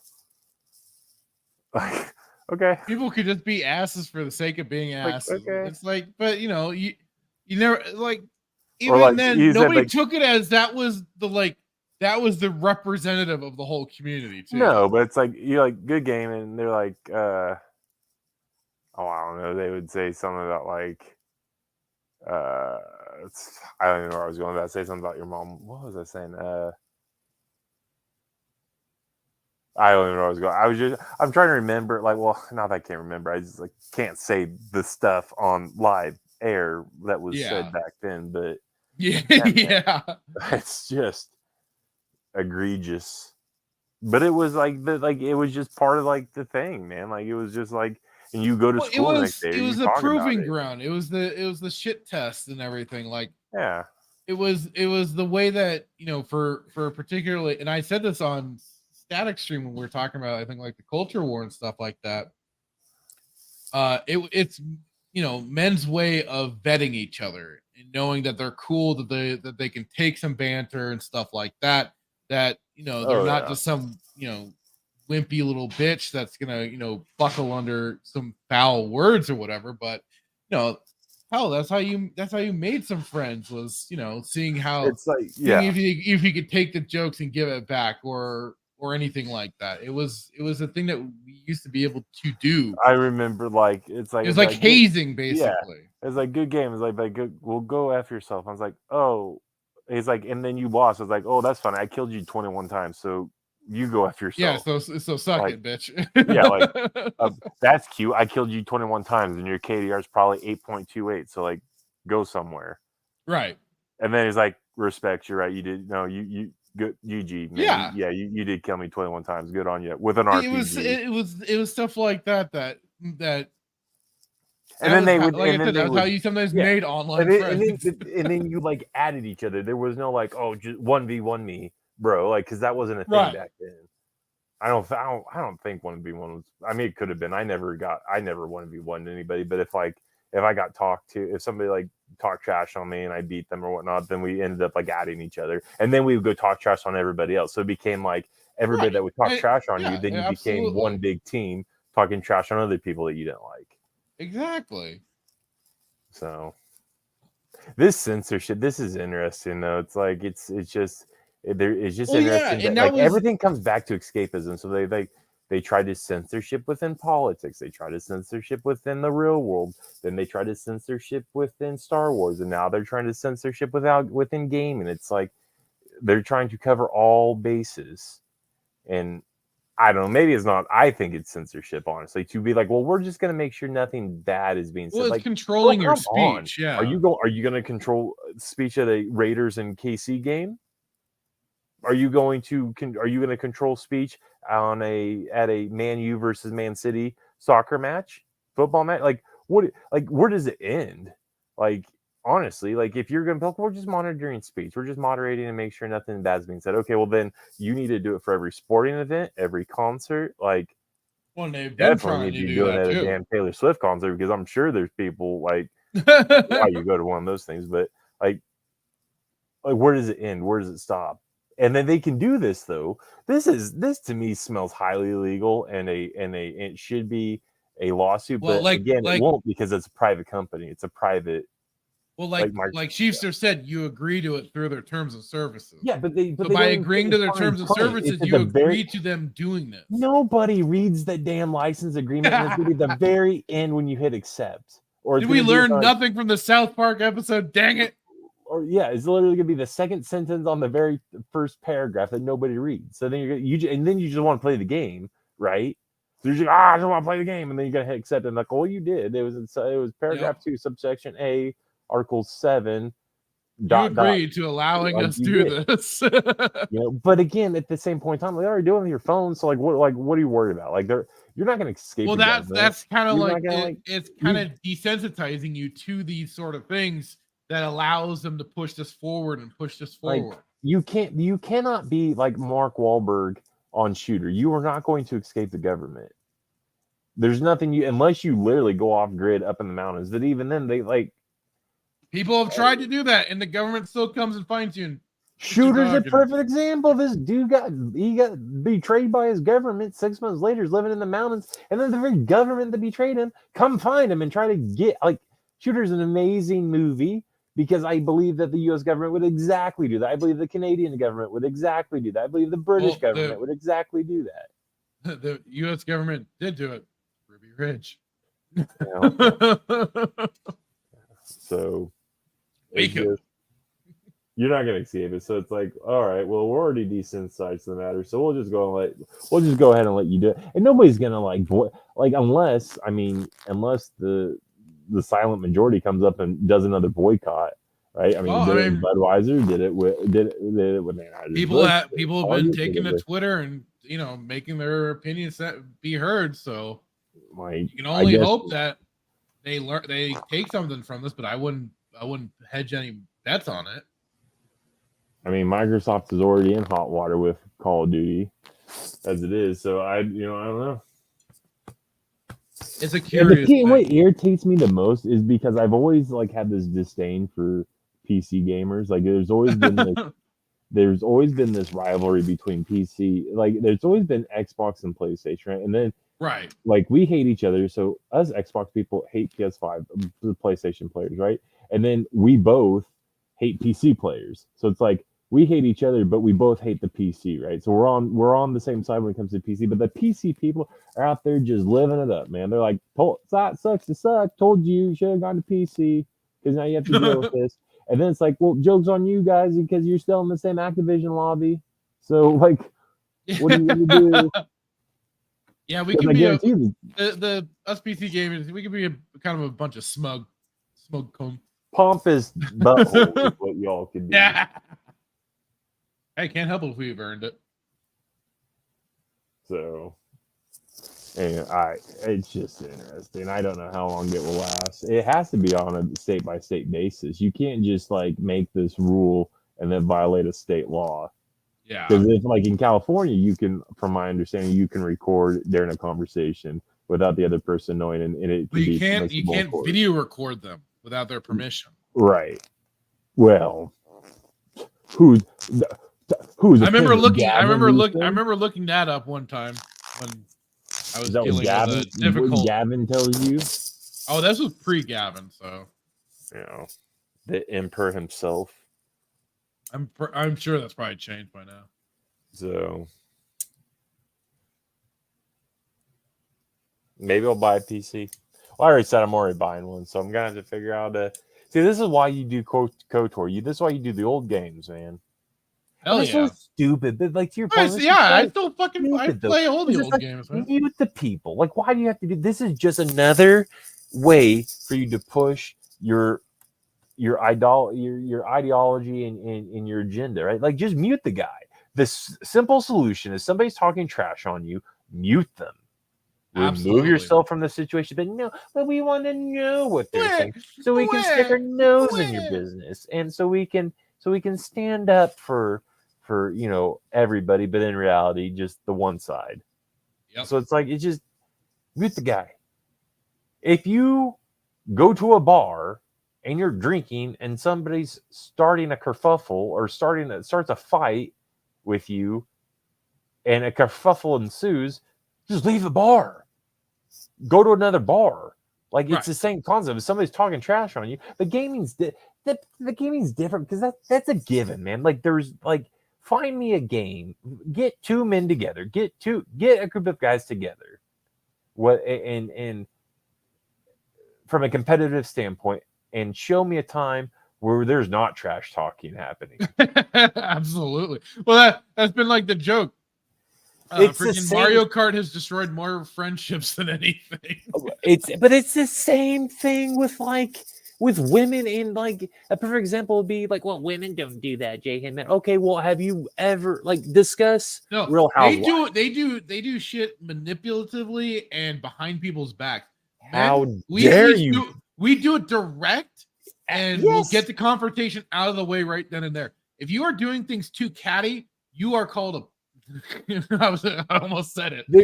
Has to do with baguette, and you basically get shunned.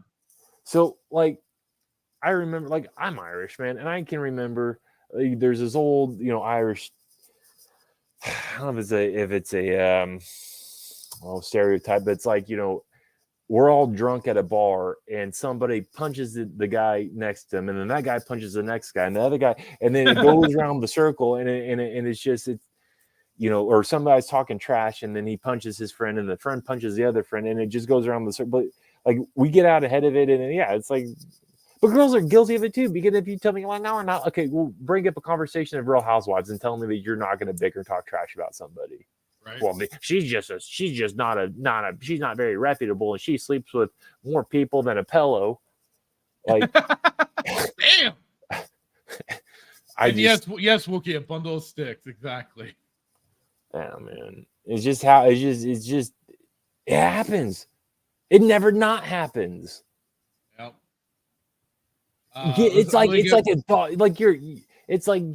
going to an Angels and a Dodgers game. Let me know if nobody ever talks trash to that. You tell me a point in time where nobody's talked trash, right?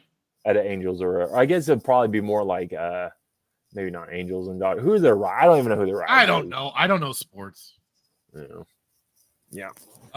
It happens in chess. It happens in chess, but it's more reserved. But they're still talking trash. They just find a different way of doing it. That's all. Yeah, like tapping your opponent's clock twice. So going back a little bit, Static saying, "I have no place in normal life. Move into a padded room." Apparently, what is with my damn typos today? I swear I haven't had anything to drink. Chiefs are saying, I don't remember it being that bad, just tards being tards. True, but I remember there could be some pretty crazy stuff being thrown around. Wookiee loves padded rooms. Static or fascism, anyone? They like their control, their own little dictatorship. Wookiee thing, he's back and forth between phone and PC. Got the grill fired up. Ooh, what you cooking, man? Console guys can be full of themselves as well. Yes, that's true. But the PC gamers also got they coined the term PC master race for a reason. Only the console cucks came along later trying to go, we're console master race. You ain't got nothing. Thing, I don't know if I want to go to a bar with Hitman. There seems to be a lot of fights in these places. Dude, let's go. I know the best ones. Are you saying Hitman has a bunch me face? Has a bunch me face? A punch me face? I'm punch me face, I'm guessing. No. Hitman doesn't have a punch me face. People get stabbed when the Raiders come to town. That I do know about. Yes. The Raiders the fan base has always been psychotic. Absolutely. And regular people have always been really annoyed trying to go to a Raiders game, and the rest of the the rule, not the exception, were acting like a bunch of maniacs. Ooh, bone-in ribeye. Yeah. At least it's not. You put pineapple on your ribeye? You and this pineapple, man. Jesus. Me? I don't eat pineapple. The only thing I like pineapple in when it comes to some food is sweet and sour pork. I was gonna say, if you say pizza, I'm going to punch you through this computer. I'm indifferent. Moderate me. What? What do you mean? I'm indifferent. If people want their pizza the way they want their pizza, that's cool. No fractured. Not when it comes to. I have no opinion one way or the other. You need to be censored right now with your pineapple on pizza shenanigans. Getting some Peach Ghost Sauce Tuesday. Peach Ghost Sauce. What's that? I'm curious. It's butthole fire sauce is what it sounds like. But is it actually good and like flavorful, or is it just hot for the sake of being hot? No, it's literally magma in your mouth. And that's what I don't like about hot sauces usually, that they don't have usually like a good flavoring. They're just hot for the sake of being hot. You're just like, yeah, you're just dipping like liquid fire. I want something that tastes good and does have that heat to it. Absolutely. I love a good spicy meal. But don't just throw something hot on just for the sake of it to being hot. Put in some good spices and shit.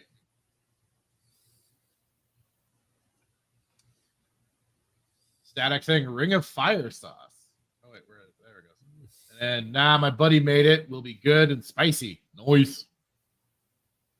Hot sauce going in, lava coming out. Oh, literally, it's always 3 a.m. too. Oh boy. Your stomach starts gurgling, and then you run to the toilet, and then it's like that Disney song from the movie Frozen, "Let It Flow." Oh, and then especially if you've had like a couple of cups of coffee. Oof. And then it gets the bubble gut going. Oh. Yeah. Not good. You're not going to have a good time. Not good at all. Let's see here. God. When starting out in gaming, especially, it's like I never thought for 1 second there would be this kind of stupid crap going on where we'd have to worry about all this sort of censorship and stuff like that. I never considered it. I was young, naive. Didn't think we'd have to be dealing with this sort of crap. Man, we got betrayed. Like tonight on this poll. Should have seen it coming. Oh, let's do an update. Looks like we're gonna be watching. Oh, we're 7. Oh, dang it! I tried to pull. I tried. Where's OG and Tim and Raging? You need to tag. Well, I did. So yeah, 17 votes. We got 5 days left. 47.1% no, 52.9% yes. So we've got. We look like we'd be watching Rebels, at least for the moment. Wookie. Stig, I need you to come in clutch. I need you to come in clutch. I tagged them. I tried. We will see. Maybe they just aren't online right now.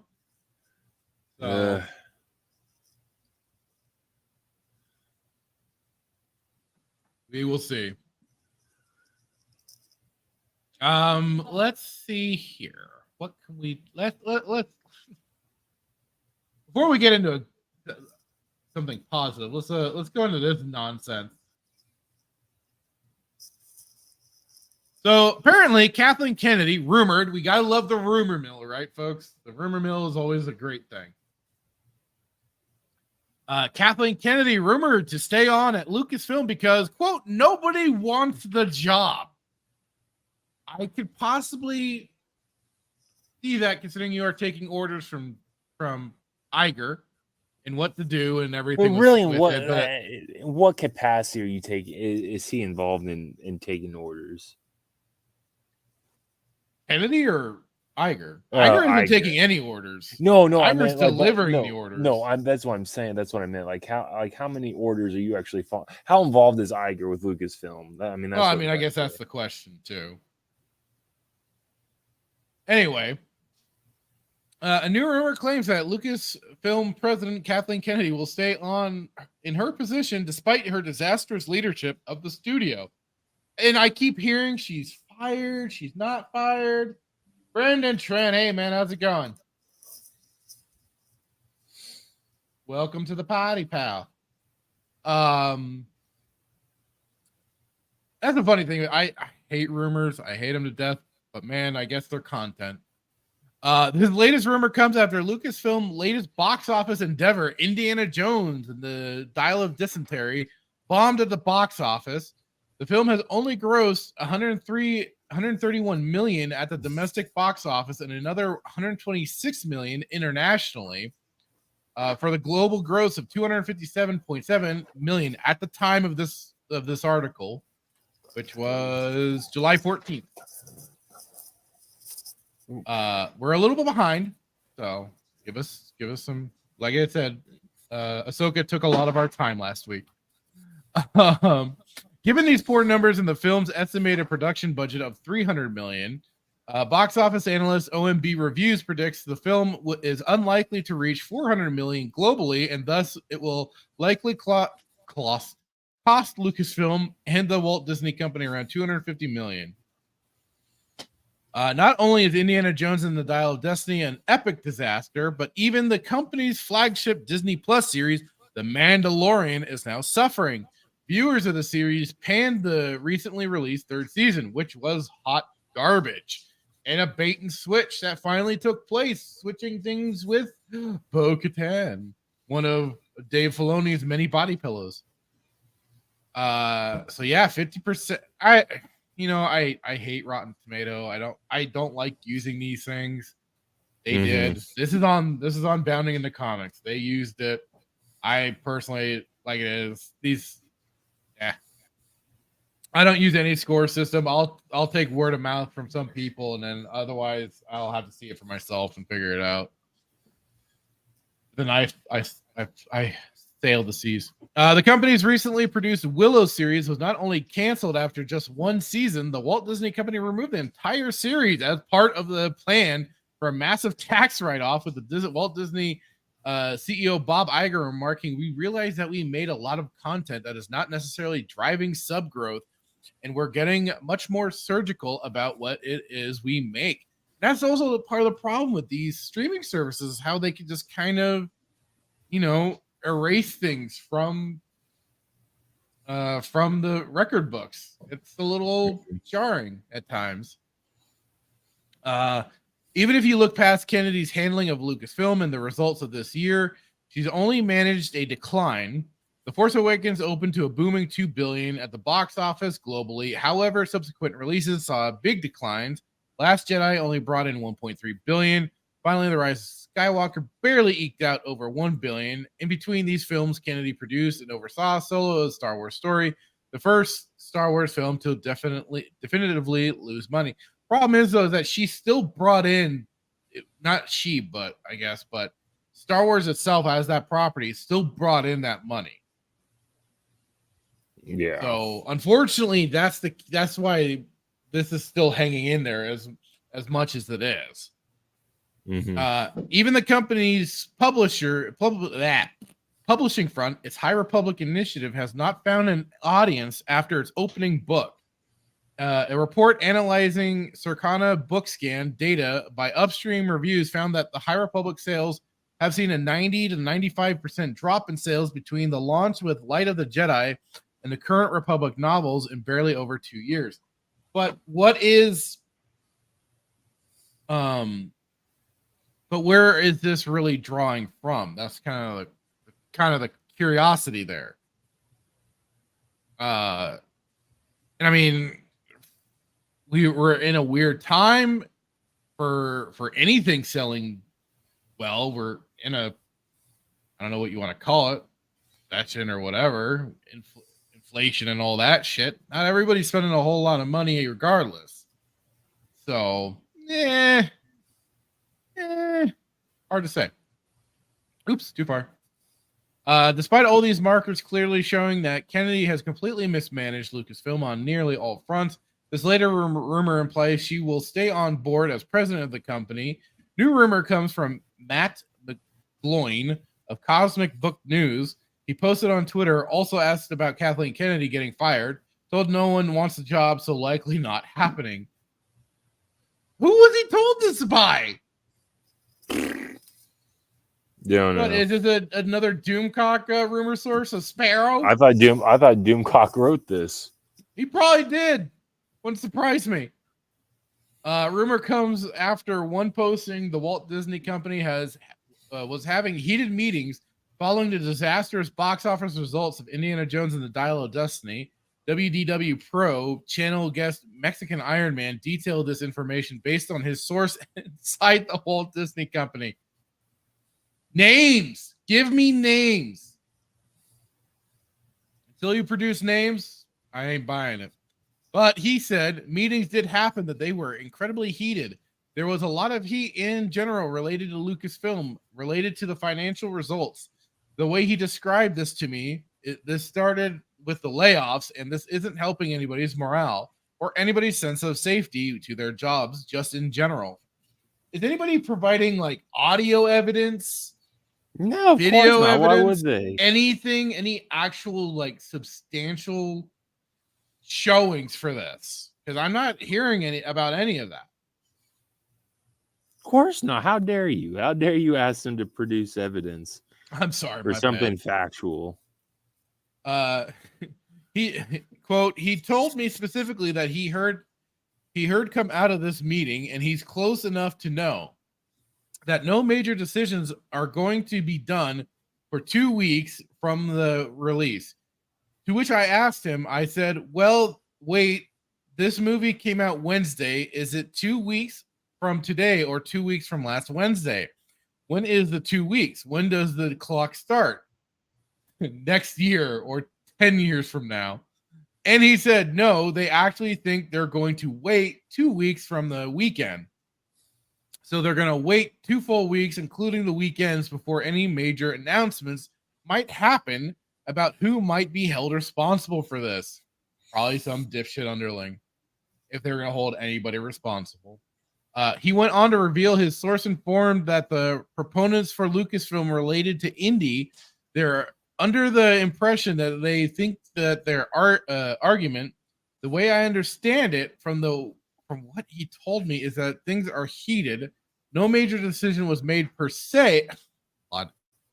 So this again, it's like it becomes a nothing burger. The proponents for Lucasfilm think this movie has some legs, and that the fact that it came out on 4th of July is kind of a fluke, because 4th of July fell on a Tuesday, and I'm just repeating what he told me. Had it fallen on a Friday, Saturday, that more people would have gone, and so they need 2 weeks to see what are real legs of this. And for whatever reason, there are people within the indie Lucasfilm camp, or they're in Disney and they're supporting the sort of Kathleen Kennedy Lucasfilm agenda. Their feeling is that this movie has some legs and that it's actually a fair assessment to wait 2 weeks. So they're going to wait. There's going to be some wait, he asserted. They're going to wait until she decides to leave on her own accord. That's what they're going to do. WDW Pro then shared his own information regarding this alleged meeting at Burbank. Quote, that Park Place investigative reporter Jonas J. Campbell has come to the conclusion that based on the positions that we believe were involved in these meetings, that this was at least executive director level, probably low-level VPs involved in this. Further in quote, the other thing that I'm hearing, again, can't tell you how I'm hearing this. Nobody really believes that Lucasfilm is going to get this thing turned around. Disney has the same visibility in terms of pre-sale tickets for this weekend that trades do. The trades are seeing 60% drop in Indiana Jones Dial of Destiny. That's horrendous when you have low numbers already.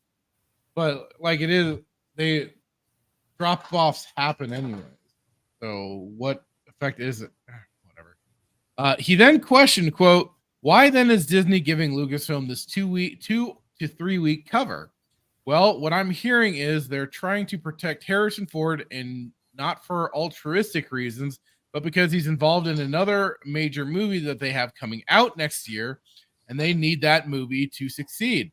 And they are trying to protect the press surrounding that. Because what happens if Disney comes out, and says, well, it's hard to get an action film to, take off with someone of this age. Yeah, even when Arnold was doing some of his movies, people were seeing him kind of age out, and that he needed to stop before it got too crazy. And that was when he was not even in this territory. I think you just at some point in time just need to let old dogs lie, man. Well, there's other. Unless you're Tom. Here's the thing. Unless you're Tom Cruise, you should not do any movies more. You shouldn't do any more movies than 3. Unless you're Tom Cruise, because Tom Cruise is the only guy, in my opinion, who there's 7 oh my goodness, I don't even know, 7 Mission Impossibles. Yeah, they just released number 7. But here's the thing: every one of them, and this is a biased, subjective opinion, in my opinion, every one. This franchise were like the first 2 movies were excellent, and were about racing, like actually racing cars, and then it later progressed to just superhero movies where you could literally drive a car from one building in Dubai to another building in Dubai, and or attach a hell, like they're just stupid. So Indiana Jones, like I said, I'm not an expert about Indiana Jones. I haven't seen any of them other than Temple of Doom, but honestly, you should have just ended at The Last Crusade. Yeah, absolutely. Well, I think we said this last week too. They should have just, like, if they were going to recast, they should have recast it already for Kingdom of the Crystal Skull. Unless you can have really good writers that can pitch a story that is going to be captivating, but not like want to fall asleep. Like I fell asleep multiple times during this movie. That's why you got quiet when we were watching. I did. I fell asleep. I didn't tell anybody, but I just couldn't do it. The first time I watched it, I fell asleep, and the second time I fell asleep. And then I woke up around the same time where he met Archimedes or whatever, which was dumb. I woke up where the cloud looked like a cat's butthole, and they went into the point in time where Archimedes was alive. So it's like, it's just dumb, man. So oh my God. I mean, everybody, like, I don't know. It also just irritates me with Harrison because, like, he is a good, like, I do like him as an actor, but like you've always like, part of me is irritated with him because he's always like treated Star Wars as like a secondhand. Yeah, he's never been big into it. No, but but it's funny because Indy's always been his favorite, but he's like, but there's only one movie out of the 5 movies. There's only one that's actually excellent, and it's Temple of Doom. Yeah. All right, let me continue this. Some of his age, nobody's ever tried it before, yada yada yada, right? That's an easy excuse to come up with, but it would also throw under the bus your big star who's supposed to be playing a major character in Captain America Brave New World. Also subject to probably change its title as well. WDW Pro then speculated, quote, this is a bit of conjecture, but the thought that has occurred now that Harrison Ford may even be released from having to do press tours going around with the media when it comes to the release of Captain America Brave New World to protect him from the fallout of this film. And people asking him, how does it feel for Indy to fail in such a way? You know, like it is. I don't foresee Kathleen Kennedy leaving until she's good and well ready to. Personally, like I said to somebody, give me I'll take the job. I'll cause some. I'll do some restructuring here and there. Mm-hmm. I'll see what we can make out of this shit show. That, or I'll take the Tuscan Bob approach and just go full acceleration mode and crash that bitch with no survivors. Yeah. But I mean, I'm sure there's more than a few people that they could find that would be more than happy to take that role. This is stupid.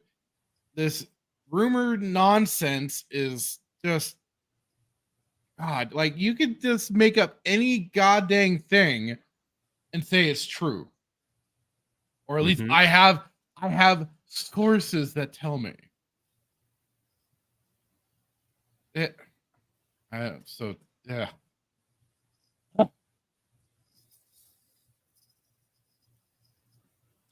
Anywho, let's see. Brandon was asking, did you see the actor strike has stopped production and promotion for some movies and shows? I have heard about that. Yes. I've heard about that happening with certain things. And then like people are particularly like, oh my God, Deadpool 3. What's his name? Oh God. Ryan Reynolds won't be able to quite ad-lib like he has before in the previous movies because that'd be considered writing or something. he's part of the guilds and crap. So that's kind of halted that a little bit. They had to like go by the script.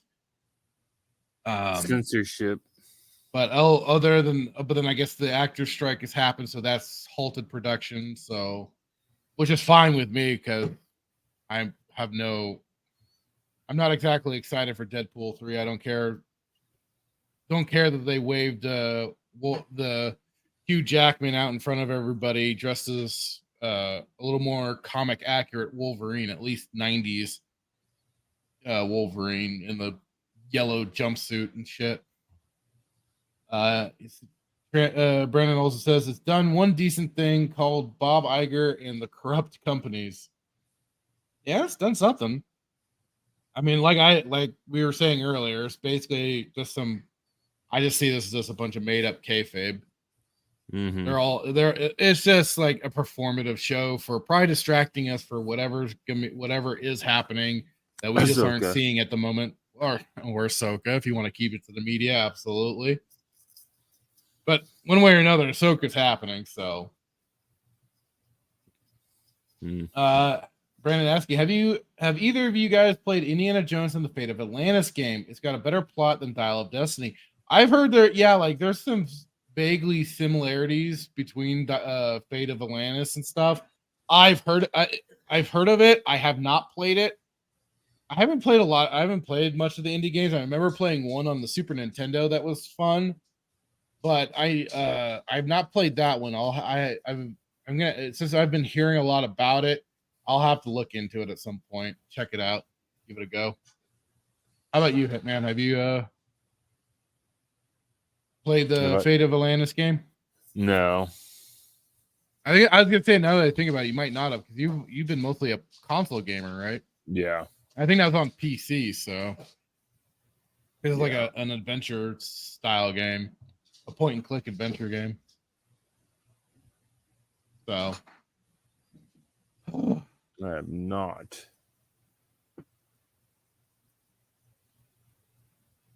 Let's see here.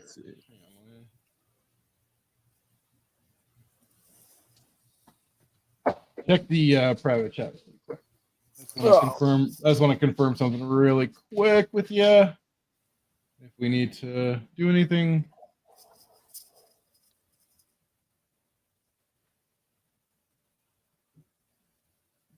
Okay.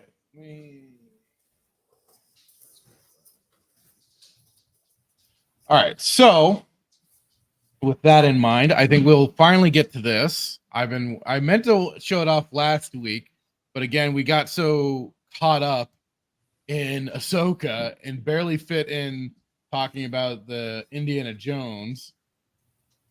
So here is. So, dog, down, boy. Missile.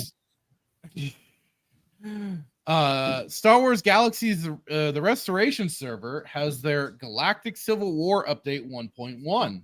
I have not watched this yet. I've been kind of holding on for us to go over it here on the show. I know you haven't really played Star Wars Galaxies, Hitman, and it's gonna be on our list once you finally get your rig going.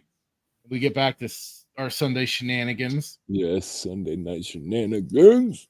And this will be on the list. We might not do like a whole lot of it, but we'll at least get you introduced and see how you feel about it.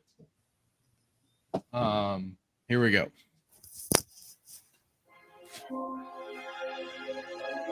The Battle of Yavin proved we were a true revolutionary force. We brought the Empire to its knees, but the real had yet to begin. You can hear it, right? Yeah. Okay, good. We fight to control the ground and engage the Empire in space, inch by inch. See, this is at least one of the good things with this game is that you have full-on space combat. Unlike SWTOR, unfortunately, Star Wars: The Old Republic, unfortunately, you do not. It is on rails. This actually allows for like better engagement in space. Like you can plug up a flight stick and play it proper, like the old TIE Fighter and X-Wing versus TIE Fighter and stuff like that. Base. Inch by inch, we claw our way past a force much larger than our own. Boom! The Civil War is shaping up like this. Each officer is tied to a region. An objective. Okay, and this is another thing. Like these maps are this is the whole planet. And these are huge. Like they dwarf what you get in Star Wars: The Old Republic. This is kind of the thing that is missed a lot now because so many things are very instanced and zoned out. Like this is, and like let's see, with Talos, this is a planet. If I recall right, you could also build your own. I want to say your own player cities and stuff on, which is always really cool, and that added more life to the different planets. And objectives captured will help each. And oh yeah, you can get your stormtrooper armor. Get your stormtrooper on, baby. And like Star Wars: The Old Republic, you can join a faction. You have, of course, you have 3 factions basically in this game. You can be a rebel, you can be an Imperial, and you can be basically a neutral, or I just kind of looked at them as mercenaries, basically. But they were basically like they were the neutral faction where you couldn't take part in the Galactic Civil War, but you could at least still do missions and stuff like that up in space. It's basically like for the smugglers almost. It worked well for that. Mm-hmm. That was at least certainly something that I did early on. But then, let's face it, I ended up joining the Empire. Each officer rank up with new powerful abilities. Lose your region, lose your rank. And look, this is all the planets too. You got Corellia, Dantooine, Dathomir, Endor, Locke, Naboo, Rory, Talos, Tatooine, and Yavin 4. And I don't know if they're going to be adding Mustafar or Kashyyyk, because those were 2 later planets that got added through the expansions for Galaxies. I'll have to check the server again to see if they are going to be implementing them at any time. So it's added like that. Mustafar especially, you could get Dash Rendar's ship, which I'm forgetting the damn name of it, but yeah. Commanders control local regions and bases, small areas meant to be quickly attacked. Colonels control a whole planet or the space above it. Blockading a planet will steal important abilities for our ground forces, but the Imperial Navy won't just roll over and let us take it. What? Each general controls a system, both ground and space. Lose either, and that'll be one less airstrike for the rebellion. Me, I'm just a lieutenant, looking to make his way in the universe and bring down the Empire. Oh, wait. Hang on. Oh, here we go. Wow. So they've added in the battle with some of the old God, why am I forgetting what the hell the freaking called? The droid army. What? Stuff. Separatists. Yeah, the separatist vehicles.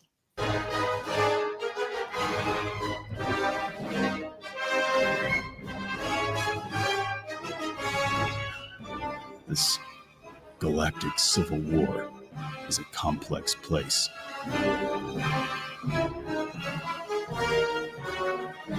Yeah, so even in the game, you have what they call the theme parks, and you do get to, like I've done this. I've gone and met Darth Vader. You do get to do missions for Mara Jade, Thrawn, and Palpatine. Nice. And it was funny too because when they introduced Kashyyyk, I did some missions for Vader because that was how you could get the Jedi Starfighter, and I ended up pissing him off, and he threw some lightning down my throat and killed me. That's hilarious. It was pretty good. What will you be? Oh, so they do have Mustafar. Because there it is. Huh. Cool. Be. This is definitely a server I've got to get a little more interactive with because I have do you messed like with it. it or no? I have messed with it. They are using the what is called the combat upgrade system, Mhm. which was a tweaking of the original. It's not as toned down as the new game enhancements got. So it's still kind of a mixture of the old system, but a slightly new take on it with like it favors a little more for doing groups and stuff like that, but you can still do plenty like with a small group too. Mhm. And they still kept a lot of like some of the original buff system for getting medic buffs and all that jazz, so you could still be ready for grinding out some of your levels. And they kept all of the different classes that were in the game originally, unlike the new game enhancements where they just kind of squashed everything down to their more core. Like you had Jedi, Commando, and they just kind of simplified a lot of the classes. Mhm. Instead of like in this system, you had creature handler, you had smuggler, you had all of this extra stuff. The Terrascasi, brawler, you had pikeman, swordsman, all these extra melee classes you could learn. So they still had a lot of that in there, and it's just a little more of an easier time to get through for some. But like the nice thing is too is that this server in particular also has what they call the jump to light speed expansion, which is all that extra stuff that you saw for space combat. That's what introduced your ability to get into space, so you can start doing those kind of missions, and also for helps for travel from planet to planet instead of having to keep buying tickets. You can just get your first spaceship and start going between the different places. So yeah, this is definitely something I gotta start kind of checking back into again, and I have to get it reinstalled and everything too. But it's definitely gonna be a game that I think you might be able to sink your teeth into a little bit. You're telling me that I need to level up my game before I played this one, though. Well, we wanted you to get used to MMORPG via Star Wars: The Old Republic, because this game, the Star Wars Galaxies, its original format was a little more complex, or there's a little. You kind of needed to. There's a little bit of a bar for entry, but that's why I wanted you to at least be comfortable with Star Wars: The Old Republic. And then to some, this might be kind of a downgrade because you aren't getting the same like story implementation and stuff like that. It's very like the story kind of relies on you, engaging in the servers and stuff like that. While yes, you have like the theme parks that I mentioned. You can do the Jabba theme park, the Rebel theme park, the Imperial theme park. You can do Nim's theme park, I think it's called, which is the one on Loke. That's kind of the neutral one. They'll deal with anybody. And then then you have the Galactic Civil War stuff going on. So there's a lot of different little things that you can do. But yeah, I need to get on this. we'll look into we'll get you into it, because I'll have to give you the installation CDs for it. Yeah. In a particular way, but yeah. Well, yes. Wookiee, you can be a scoundrel. They do have the scoundrel class. Is that an RTS? No, it's an MMORPG. So no, not an RTS, but a big old MMO. Lots of fun. It's just I think I just need to kind of get a group of people going again to kind of bring back some of the spice. But otherwise, like I said, that's the server that I've been meaning to kind of keep an eye back on and all that. So yeah. Sounds like I need to start playing this game because it sounds legit. It was my introduction to the whole thing, to MMORPGs. It was my gateway drug, so to speak. I didn't start like some people with World of Warcraft. It was Star Wars Galaxies. Yeah, Wookie, that's if you happen to run into them.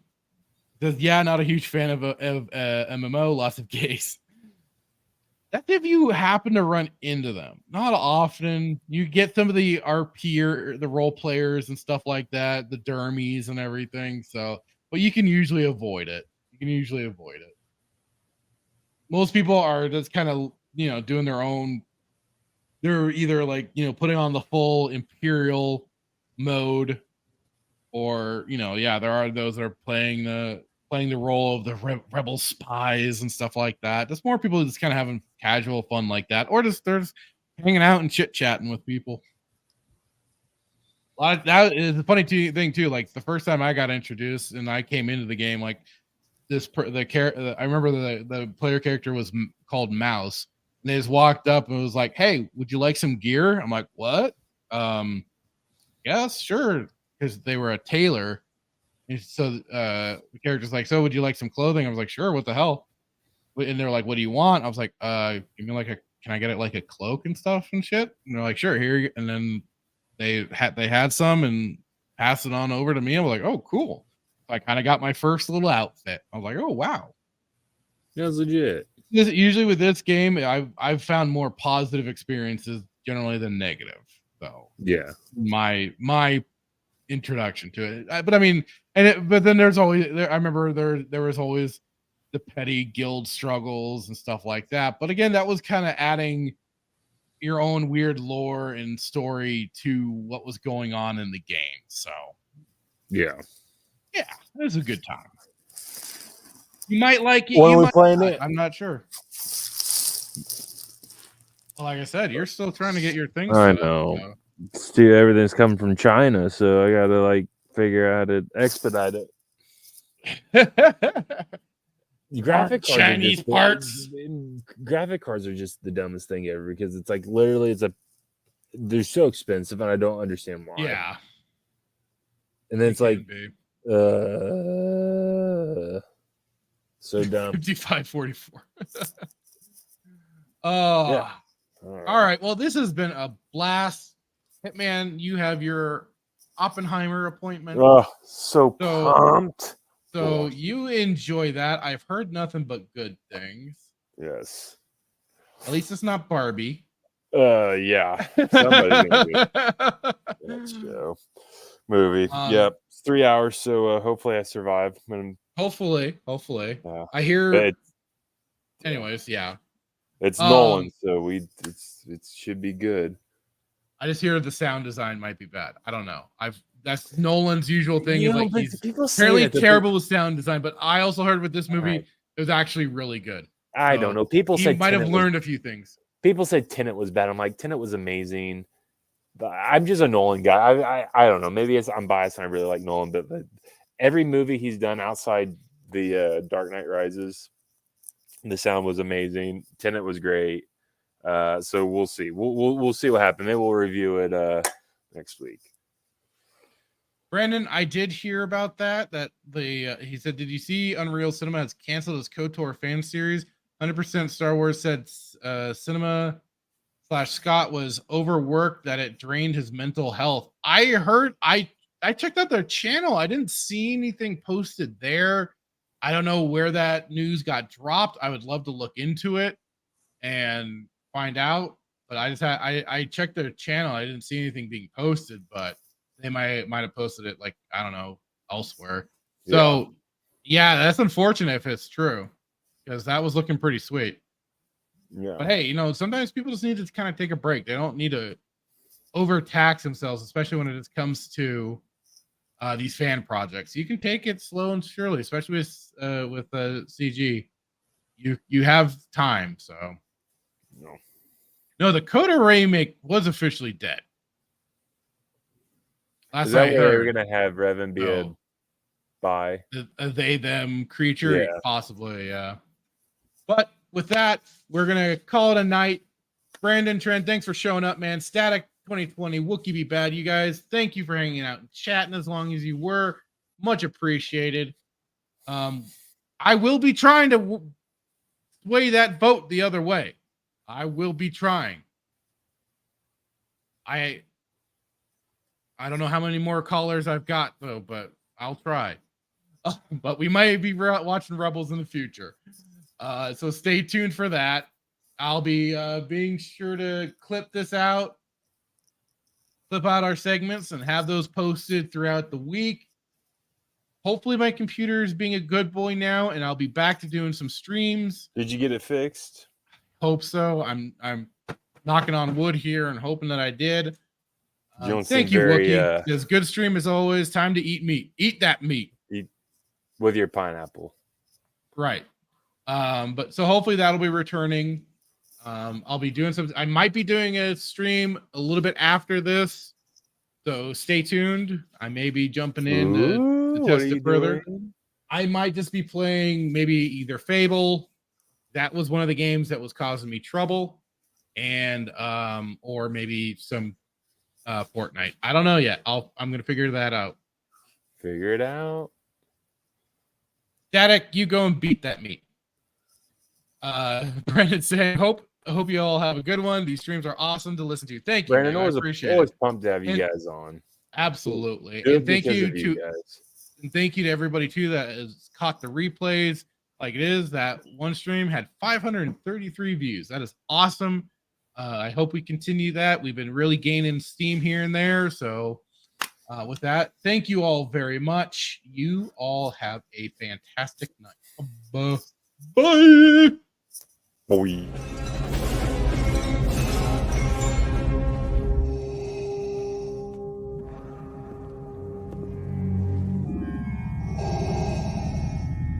What is thy bidding, my master?